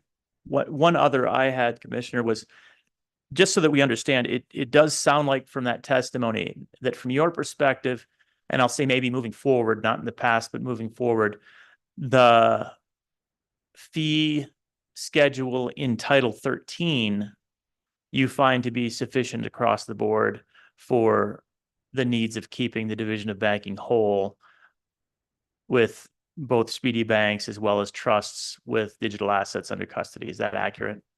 Mr. Chairman, yes, I think going forward, I think those fees would be appropriate to cover our costs of supervision. Well, yes, everybody would like to have increased revenue. Yes. At this point, I don't know if we would need it. And if ever we did need it, we could use the existing tools to increase our fees to cover costs of supervision. I'm not supposed to operate at a profit. Right. Absolutely. No, that's right. And honestly, candidly, the 0.2 of a mil, the long-term intent of that was for it to flow back into the general fund as the revenue from these institutions, which is one of the ways that we pitched this institution to the legislature, was new revenue for the state in the long run. So, Mr. Co-Chairman. Yeah, Mr. Chairman. Well, I certainly think that I feel a lot of this discussion is happening in a more conceptual sense, given the fact that the current 0.2 is not really generating much revenue. I mean, Commissioner, do you, off the top of your head, do you know how much it is generating, give or take? Commissioner? Mr. Chairman, Mr. Co-Chairman, off the top, again, this is off the top of my head, just the 2 mil fee, I want to say $20,000 total is what we've collected from SPDIs. Right. More from trust companies. Right. And another, again, I'd also want to point out, that's the only, like I said, that is the only fee that's in statute that makes it very fixed and not flexible. So if there was an immediate concern that this is too much, we could do what we do with the rest of our fees and just put it in rule, and then we can work with industry on where to set that, or we can keep it how it is. That's up to you all. And then just if it should go to the general fund, set it, but then also then you would be working with industry. But yeah, good. I think to your other point, if the division ever needed more funding from the SPDIs to cover our supervision, I think the appropriate majority could come back to you all in the legislature and say, we need something more that we don't have the authority to charge right now. So we could always come back and ask for that later. Right, Mr. Co-Chairman? But Mr. Co-Chairman, Commissioner Bishop, you could do that through agency rule, right? With the supervisory fees and the examination fees that you can go through the normal Yes, process to amend. Commissioner? Oh, sorry. Yes, exactly. If the actual cost of our exams was not being covered, that's why it's in rules, so that we can change that to adjust for market factors. And Mr. Co-Chairman, it's my understanding also that our speedy banks that have brought us this concern about the assessment really are projecting a year or two out where they're contemplating holding billions of dollars of assets as opposed to right now when they don't have that. And so this is speculative, certainly, and I think they've made that point in some of the discussion, is trying to align it with their interests in a way that might be somewhat different. Any further questions for the commissioner? Commissioner, I appreciate that. Thank you very much. I don't think we have any other agencies that want to provide testimony on this. Agencies that want to provide testimony. Seeing none. Anyone online? No agencies. Ms. Long, welcome.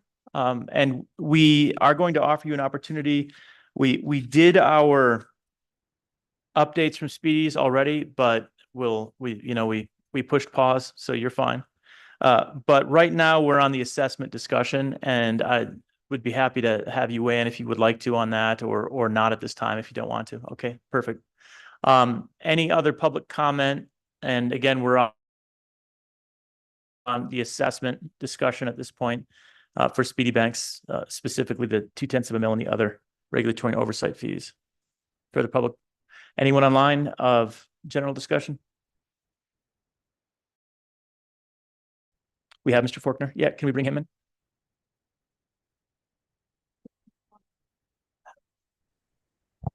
Good afternoon. Mr. Faulkner, good to see you. Welcome. Please introduce yourself. The floor is yours. Yes, good afternoon, Mr. Chairman, Committee. Albert Faulkner with the Two Ocean Trust. Some of you may remember my prior role as the banking commissioner when all of these discussions were originally being had. And it was one of about 1,000 items to contemplate while we were creating this structure. So I thought, if I might, give a little bit of background. I think between what the committee said and Commissioner Bishop, I think you covered a lot of it, but I think what might be helpful is a little context of kind of where we're at. So anything I say, if I do say a we, it was in my prior life. It does absolutely speaks nothing for the division of banking. Commissioner Bishop can definitely handle his own there. But this was an area and really assessments of all financial institutions. It's very fluid. Although I will say our traditional banks, I think they're going on probably 25 years of not having a fee increase if memory serves. So theirs have been fairly static, but as the commissioner said, they pay more as they grow. The assessment, and maybe one thing I want to ask/comment on is the discussion about generating additional revenue for the state. And I'm, as a Wyoming native, absolutely for supporting my home state, and also being a fee-paying institution, supportive of having an adequately funded supervisory agency. That being said, if the intent was, and I do recall these conversations years ago about funds spilling over, taking off my former regulator and executive officer position hat now and just a citizen, I think having that as spillover is bad policy, in my personally speaking, as opposed to, I think as Commissioner Bishop said, if it's going to be a tax, then let's call it a tax and have it separated and segregated out and separate from the division's funding. But that's my own personal opinion. Now back to the funding part is, so if you think about when in 2018 and 19, when we were discussing, well, how are we going to pay for this? And as any agency head, nobody wants to be, have an unfunded mandate. What I will say is there was a lot of unknowns I would also say that the cost of custody was significantly higher, right? There was only a few custodians for digital assets in the market. And so that, you're talking 100 basis points, 90 basis points was not an outrageous fee at any stretch back then. That has come down significantly, as I think Mr. Rutar stated. Our cost has come down as well. And so the other unknown that I think the division's getting a little more clarity on, but that probably changes from year to year, is what does it cost to supervise these institutions? Again, 2019, we had no idea what the bandwidth would be. So we kind of set on this $2 million levy, if you will, and understanding that could be significant or it might not be. But and again, remember, $2 million on 100 basis point custody wasn't that significant. It's obviously a much bigger position now. I think over the last 4 or 5 years, there's a lot of things have come into focus a little bit more. As Commissioner mentioned, the cost of the upfront cost of standing up a program was significant for the division, to the tune of about, when I was there, it was about 20% of our reserves just to get the supervisory program established. So I think that now it is what's it going to take to adequately supervise, and that is, I'll leave that up to the commissioner to determine. But I do think the fee structure, having hindsight, the advantage of hindsight is that it's probably more than is necessary. There's the ability to do transaction monitoring. There's more vendors to choose from, so contract negotiations most likely can be a little bit more competitive. The training of the staff, they now have an idea of kind of what that takes, while it's an ongoing cost.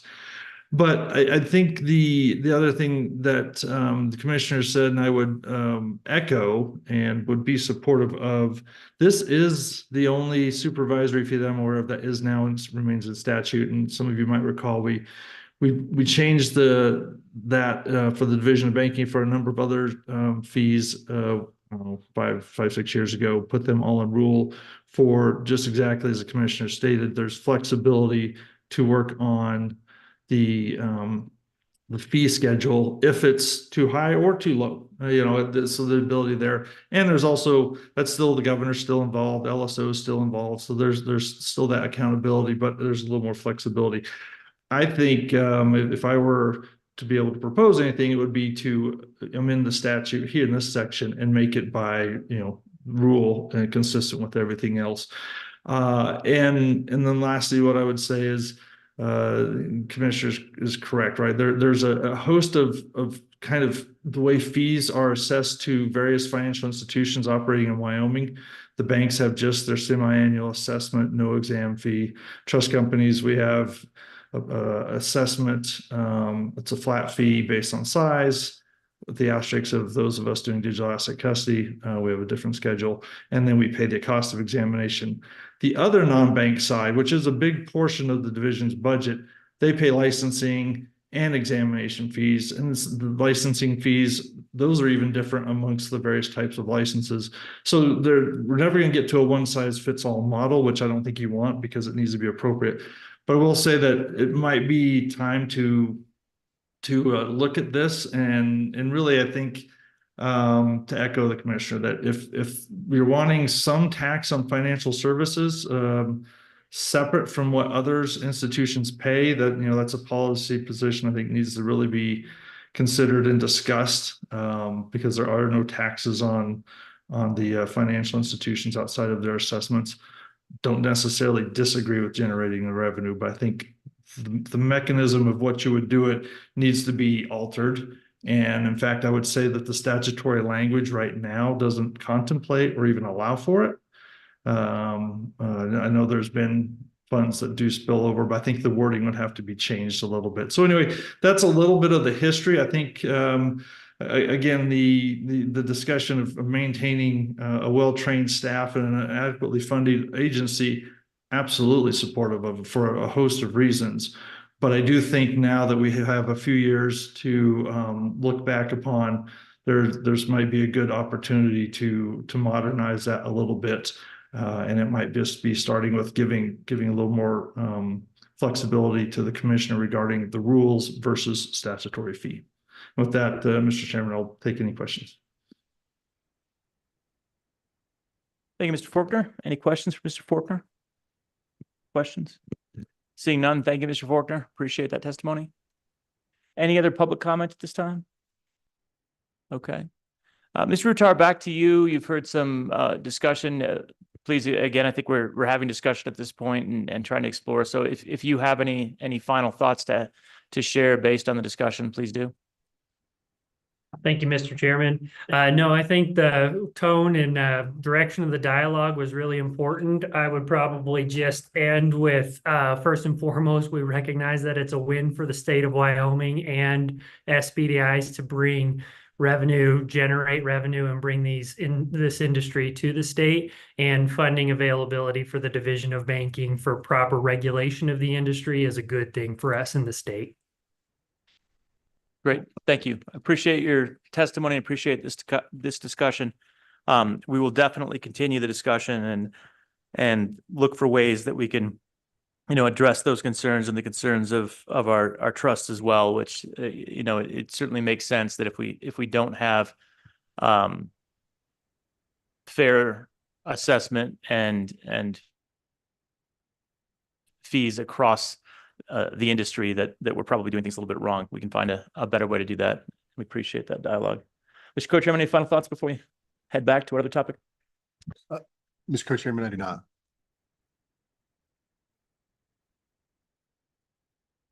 I guess, well, Mr. Co-Chairman, since you've asked me to opine. Yeah. A lot of this is just theoretical, right? Right now, we could get rid of the 2/10 mill. No one's going to bat an eye, right? It's only generating, as the commissioner said, about 20 grand a year. Not exactly a lot of money for the division or for the state. I think the real big question mark is what's it going to be in 5 years or in 10 years or in 20 years, right? Are these banks going to be having, 10 or 11 figure amounts that they're managing either on their balance sheets or in a custody capacity? To me, I think that's where the big question is. Obviously, we don't know what we don't know, but getting some semblance of that can give us a lot of direction of where we want to take that policy question, Mr. Co-Chairman. Excellent. Thanks. All right. With that, we will keep working on it. We'll keep that dialogue open. And, I think, Mr. Co-Chairman, we probably want to put that on as an interim topic for next year and really figure this out, how we can do a better job of balancing the interest that we heard today. With that, let's rewind a little bit to our updates from Speedies, and we've got Ms. Long. Please come join us. And I'm sorry, I sort of skipped a break, and I did see your email about when you'd be available, so we got a little ahead of ourselves, but good to have you here in person, and welcome. The floor is yours. Thank you, Mr. Chairman, members of the Select Committee. Thanks for asking me to testify today to provide an update on Custodia Bank and the implications for the Wyoming Speedy Bank Initiative.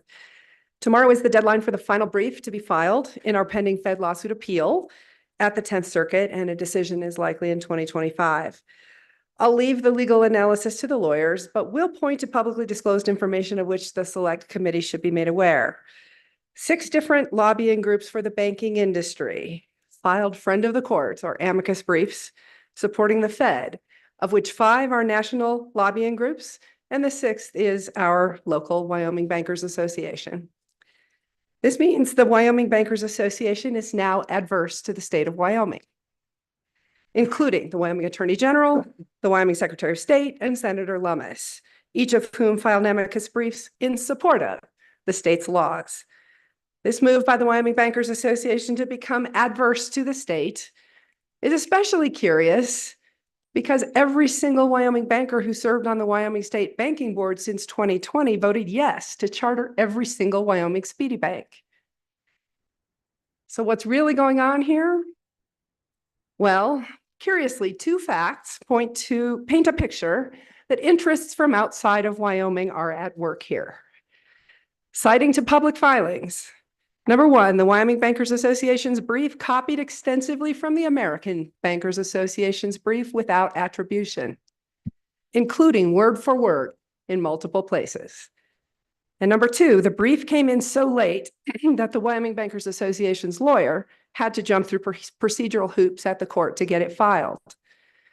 The Wyoming legal community thankfully has nothing to be embarrassed about here, though, because the lawyer who did this work for the Wyoming Bankers Association isn't a Wyomingite. He's from Memphis, Tennessee, and the American Bankers Association's website lists him as one of its gold partners. Of course.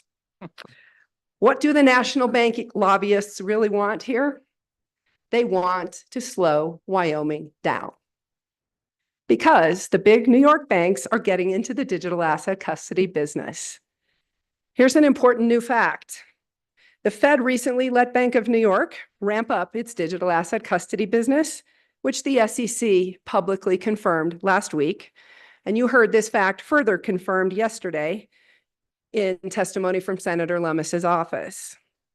That the Fed let at least one big bank proceed has been an open secret in DC since July, when the SEC let the cat out of the bag, confirming that it gave special exceptions to quote unquote several large banks to ramp up their digital asset custody businesses. So yes, you heard correctly. While the Fed is still blocking Wyoming's speedy banks with histrionic claims that digital assets threaten financial stability, the very same Fed just let a global systemically important bank ramp up its digital asset business. You cannot make this up. This is protectionism laid bare.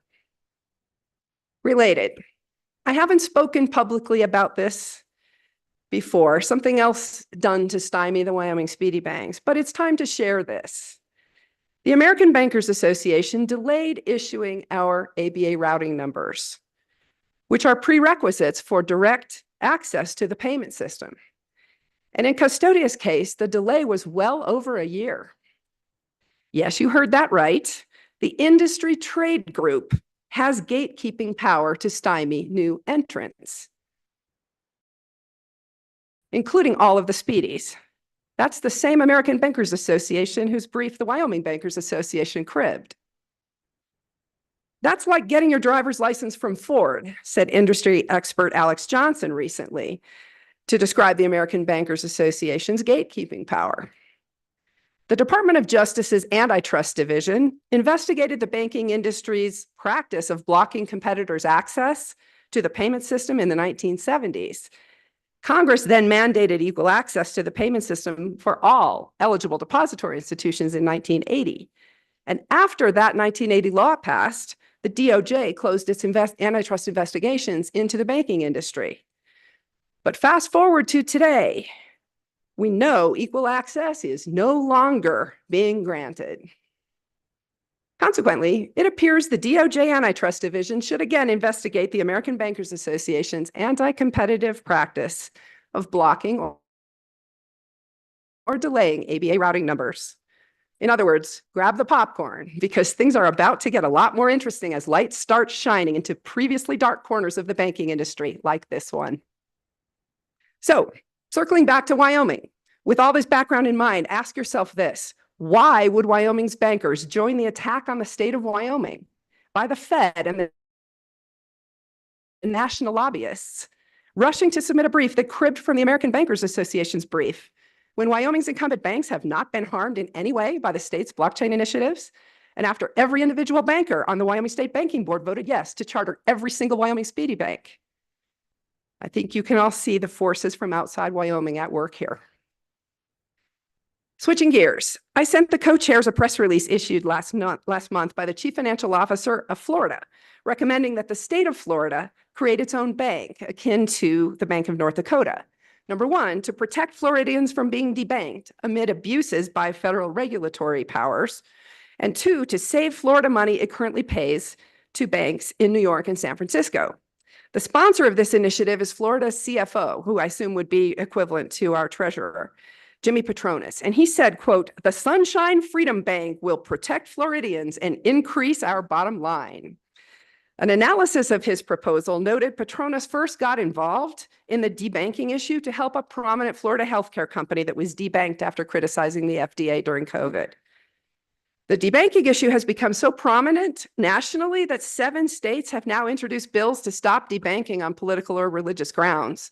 And Wyoming should consider joining those 7 states. Quoting from the Foundation for Government Accountability, debanking treats law-abiding citizens like criminals, but states can set them free. Indeed.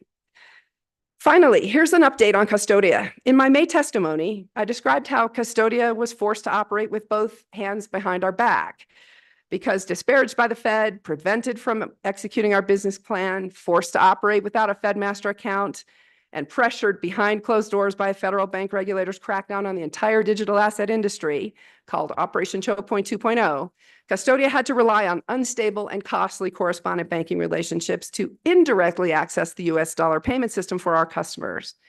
Custodia has now been debanked multiple times due to no fault of our own, causing us to incur costly disruptions, including rebuilding tech integrations. Today, I'm disclosing for the first time the total cost to Custodia of operating without a Fed master account to date. It's more than $8 million in hard costs and counting, plus untold lost business. This is a crushing sum for a small bank. What's ironic is that Custodia has a clean compliance record, and the Fed knows this because Fed examiners have had access to every single payment originated by Custodia, and the Fed has actually reviewed every single transaction across time periods and found no issues. Custodia remains in good standing with the Wyoming Division of Banking, with no enforcement actions taken, and I am very proud of our team's performance in our regulatory exams. And the Fed, who have been ratcheting up their efforts to crush a small competitor. What is so scary to you about a small woman-owned bank in Wyoming operating in the very businesses you claim are so risky, while the big New York banks are simultaneously rushing to enter those very same businesses? Thank you. Thank you, Ms. Long. Appreciate that update. Select Committee, any questions?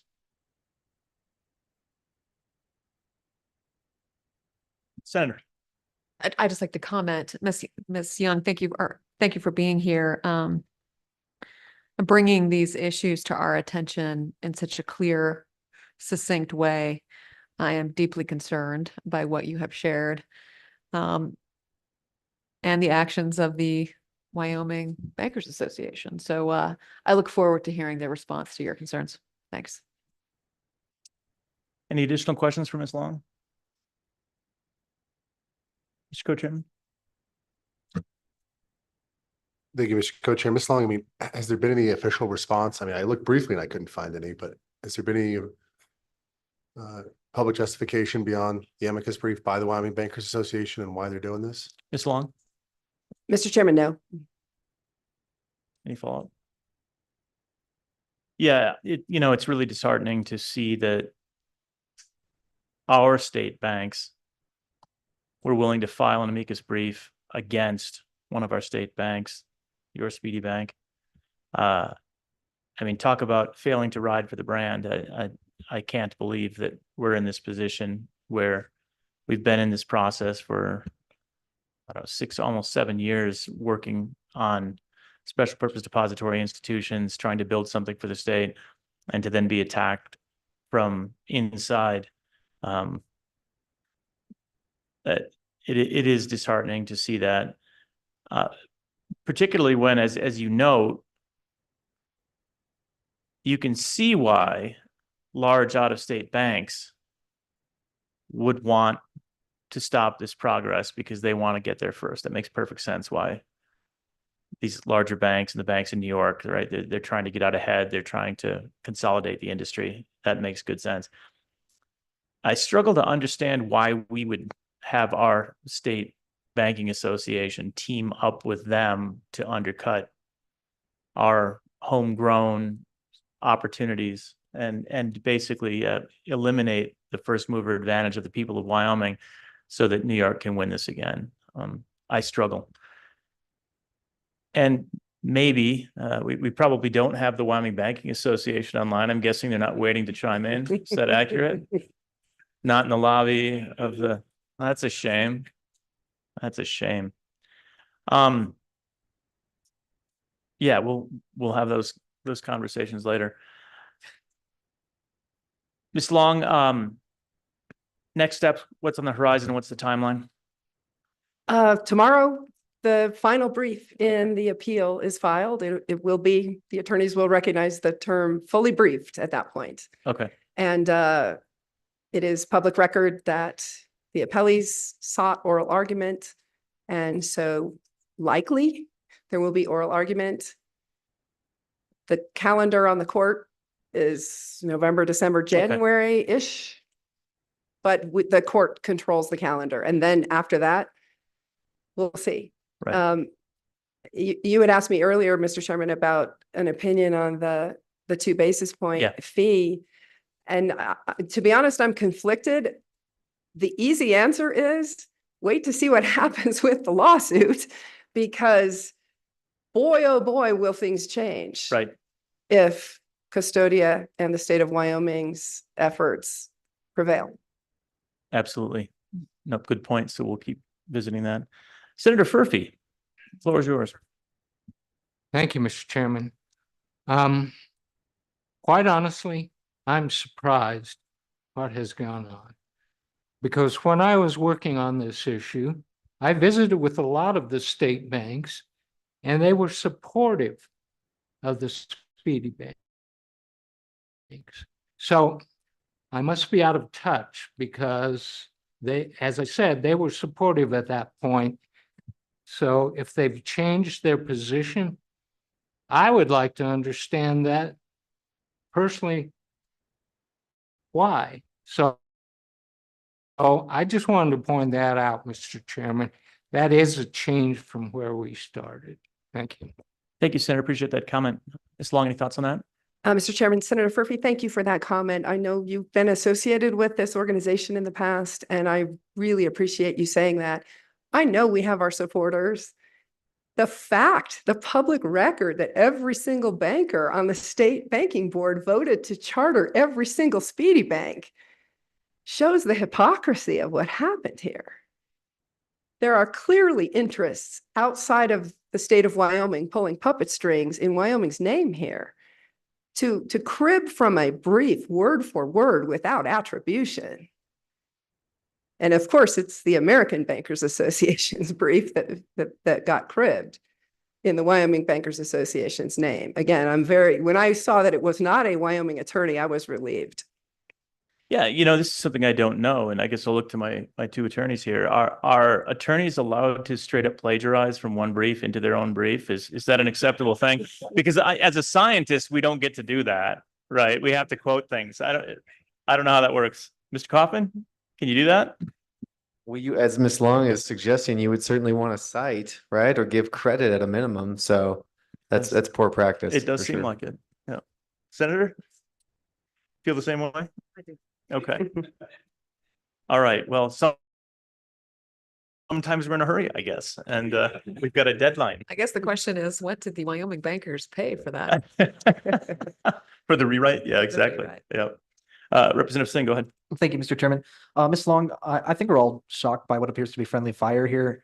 But moving forward, can you talk to us a little bit about the Sunshine Bank and what you envision as a possible solution to this problem? Thanks. Ms. Long, go ahead. Thank you, Mr. Chairman. Representative Singh, I thought this was so interesting because it does dovetail on what we talked about in Jackson in May about potentially the state getting its own Fed master account, and the analysis of what the Florida CFO proposed would require them to get a Fed master account. And so the folks who are looking into this are kind of where Wyoming was 5 years ago, sort of saying, all right, well, it would be great to, because if you dial back, some of you were not here. I remember Representative Crank testifying about his firearms business losing its bank account and how painful that was.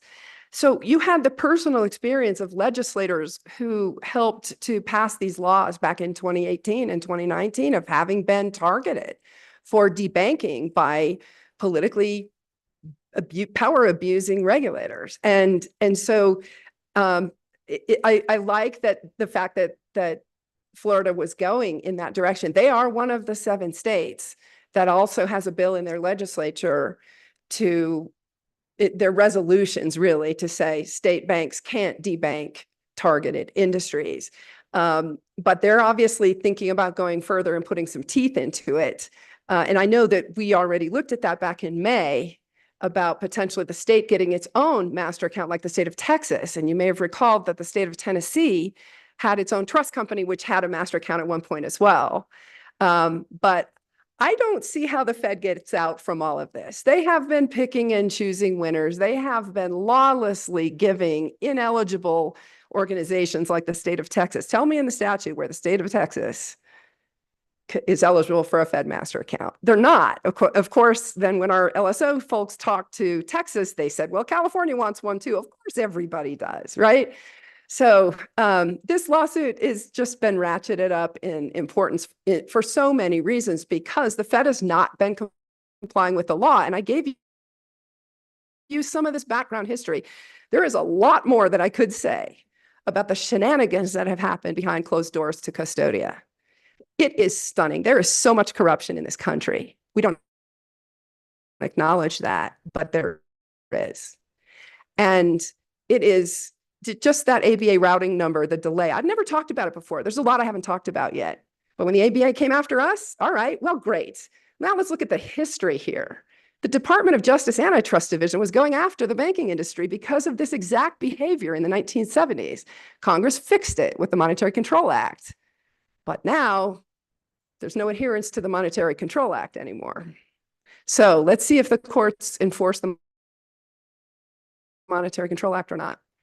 And I think that is a good point. And you know, you and I have discussed that privately in the past about the ABA routing numbers and the fact that you have what is effectively a private organization that gets to gatekeep access to the American banking and financial system. And they can delay, they can pick winners, they're not held accountable, and yet they have effective control over whether you can be transferring funds within the American banking system. So you know, this actually then harkens back to the language that we have in the Protection of Banking Act, and we might want to consider, we moved that forward already, but we might want to consider ensuring that that language would allow the state to take action against a non-governmental organization, because we might find ourselves in a situation once again where the ABA decides it doesn't like a Wyoming bank, and as a private institution, you know, what action can we take against that private institution? So that's something for us to keep on the radar. Further questions or discussion? Oh, we've got 2 more. So I'll start with Mr. Pope and then we'll go to Representative. Thank you, Mr. Chairman. I want to be very clear on record with this. I've been part of this process, or I was part of this effort from the beginning. And normally I'm someone that believes that you can work with just about anybody as long as you come to an understanding with them on what you're trying to achieve, and find a means of reaching both objectives, both sides' objectives. We knew that we would have a tough time on the federal level with this. I think all of us that were involved from the beginning knew that it would be an uphill battle, but we believed also that we could win that battle or come to enough terms to what we did not know.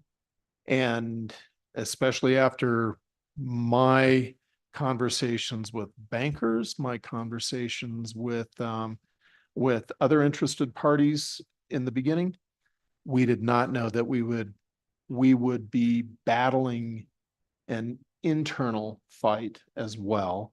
We knew there'd be a little bit of consternation, maybe, but I am disappointed, and I would love to be able to explore this further down the road and push back some.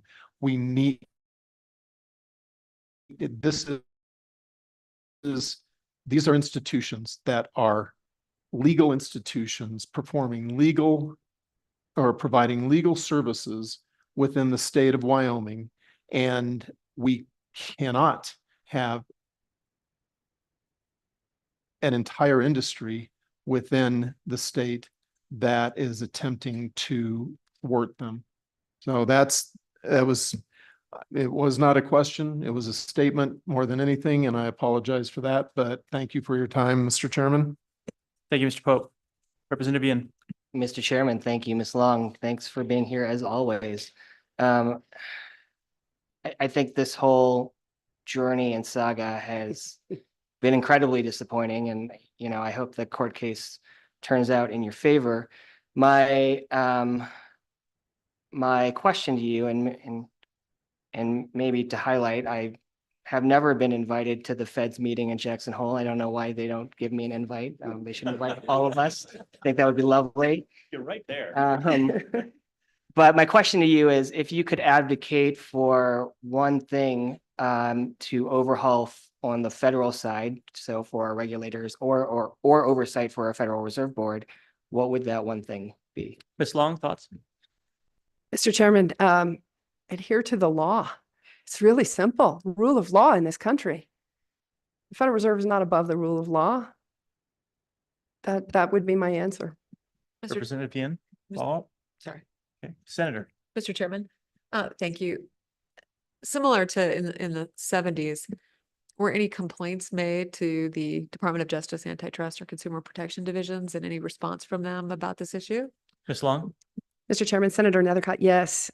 In fact, actually, there were multiple antitrust investigations. There are hyperlinks all over my article. You can go look at the cribbed brief and the court filing that actually compares where all the word for word duplication was without attribution. But there is also a really interesting history article written by the Fed Control Act required all eligible depository institutions to get access to the payment system. And they go through the history of what happened in the antitrust investigations. The Department of Justice at the time deemed the payment system to be an essential facility and held that those who control access to an essential facility, I would argue both ABA routing numbers and the payment system, it was the ACH payment system at that time, those who control access must give access on non-discriminatory terms. And that is not what's happening now. So again, I was happy to sit back and shut up about all of these things. And there's more that I can share that I'm not sharing yet. But the shenanigans, the illegal activity that has happened here, you heard Senator Lummis's staff talk about investigations into things that need to be investigated. There's a lot, and they know what it is. And I was very grateful that Senator Scott, who's the ranking member of the Senate Banking Committee, came to Jackson Hole to the Scaramucci event right before the Fed. The Fed, they did invite Fed officials, by the way. They were told by the general counsel, is what I heard, that they could not attend the Scaramucci event, even though they were in Jackson Hole at the same time. But interestingly, I got a chance to spend time with Senator Scott. He announced at that event with Senator, and he becomes Senate Banking Chair. There will be a couple of things happening, one of which is there will be a digital assets subcommittee, and he announced that he would appoint Senator Lummis to chair that, and that there would be investigations into some of these things. What's fascinating about the Fed is it has taken the position that Congress doesn't have any power over it. It only seems to comply with any congressional oversight when it needs something from Congress, like appointments, approvals. And by the way, go back and look at the timing of when the Wyoming Speedies got our ABA routing numbers on our eligibility letters from the Kansas City Fed. And then you can start to put some dots together about who needed confirmation votes to get out of the Senate banking hearing. Okay, so why did not all of the Speedy banks get eligibility letters and ABA routing numbers? Because only a few had applied by that point and the Fed needed something. Okay, this is how the system really works in the United States. Pretty awful. But that's the Federal Reserve. Senator, any follow-up? All right, thank you. Further questions, discussion? Seeing none, thank you, Ms. Long. We really appreciate you, appreciate the work that you're doing. Thank you. All right. Mr. Co-Chairman, that's the end of our agenda. We're going to do general public comment if there is any. Any general public comment before we conclude? Seeing none, any online? Good deal. All right, then back to the committee with committee directives. Mr. Hopkinson. Mr. Chairman, how did you want to address? Oh, yes, my apologies. 90. Yeah, what is our number on that? Which one was it? It 25. was, there it is, 90. Yeah, 90. Okay, so reminder committee that 25 LSO 0090 Defense of State Banking, we had a motion and we passed it as a committee sponsored bill. That motion is out of order. So it would then be in order for us to have a new motion, and I don't think we have to reverse that motion. I think we can probably just consider it moot as out of order. If without objection, we'll declare that out of order. Yep, it's out of order. Then we need a new motion for the committee to recommend sponsorship by the Minerals Committee of 25 LSO 0090 Defensive State Banking. Would anyone like to make that motion? All right, Representative Singh makes that motion to recommend it. Co-chairman makes a second. I don't think we probably need any more discussion. So let's take a roll call vote on that motion. 25 LSO 0090. Clarissa. Senator Ellis, Excused. Senator Furphy, Aye. Senator Nethercott, Excuse should be back in a moment. We'll hold the vote open for her. Representative Andrews submitted an absentee vote of aye. Representative Singh, Aye. Representative Yin, Aye. Co-Chairman Western. Aye. Chairman Rothfuss. Aye, and Senator Nethercott is free to provide her vote when she comes back in from her phone call. But we have enough votes to pass it. Mr. Chairman, yes, we have 6 ayes. Excellent. Okay, so that order of business is corrected and closed. And then with that, David, let's get back to any questions for us. I want to provide a summary of what actions we're taking. Thank you, Mr. Chairman. Today, across the last 2 days of the meeting, the select committee voted to sponsor 25 LSO 86 digital ledger filing system, 25 LSO 88 data privacy government entities as amended. They voted to recommend 25 LSO 90 defensive state banking to the Minerals Committee for sponsorship as amended. And the committee postponed 25 LSO 149 unlawful dissemination of misleading synthetic media, 25 LSO 150 misleading synthetic media elections, 25 LSO 71 select committee on blockchain and emerging technologies, and 25 LSO 89 name, image, likeness, and personal data. So those are the official actions that the committee took in the last 2 days. Excellent, thank you. Any questions on any of that? All right, seeing none, Mr. Co-Chairman, this is our last meeting of the Blockchain Select Committee for this legislative interim. Got a couple of our members that are leaving us. Senator Furphy is retiring. Senator, we appreciate your hard work and participation and support for all of this work on digital assets that we've been doing since you've been in the legislature, and you've done an exceptional job, brought a lot of insight to us. So thank you for your service, sir. Mr. Chairman, Mr. Vice Chair, I've enjoyed working with you guys over the years, and thanks for your leadership and all the hard work you've put in. And I've enjoyed all the committee members, so thank you. Thank you. We really do appreciate it. Senator Ellis couldn't make it today, but Senator Ellis also has been a stalwart for the Blockchain Select Committee. We'll miss her. She's also retiring from the Wyoming Senate. Has been a good hand, has rode for the brand, and we will miss Senator Ellis and her contributions to the state of Wyoming. So thank you, Senator Ellis. If you're out there listening right now, we certainly appreciate you. Mr. Co-Chairman, It's your last meeting, my friend. Retiring as well. I appreciate all of your hard work. I appreciate you joining me on this committee for the last 2 years to lead this committee. I think we've done some great work together and you'll be missed. You've been in this game on this team since the beginning, a part of everything we've done, and we've accomplished over 40 bills, as you know, some heavy lifting, doing a lot of whipping down in the House. Exceptional work. I think the people of Wyoming benefit significantly from the work you've put in, not just on this select committee, but in the legislature. So thank you, my friend. Thanks on behalf of Wyoming.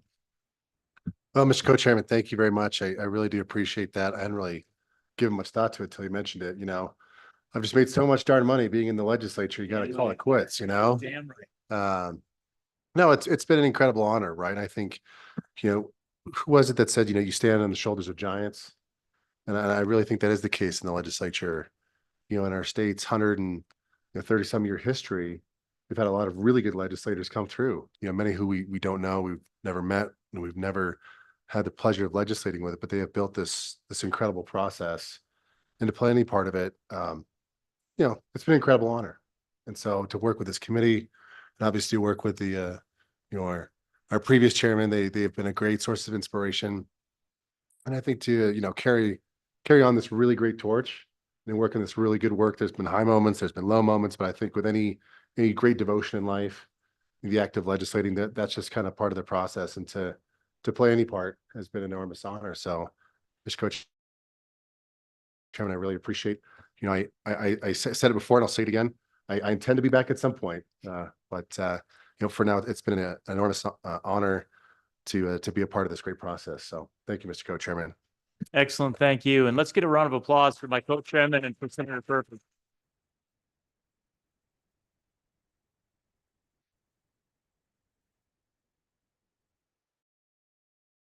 And we do look forward to seeing you. We know you have that opportunity.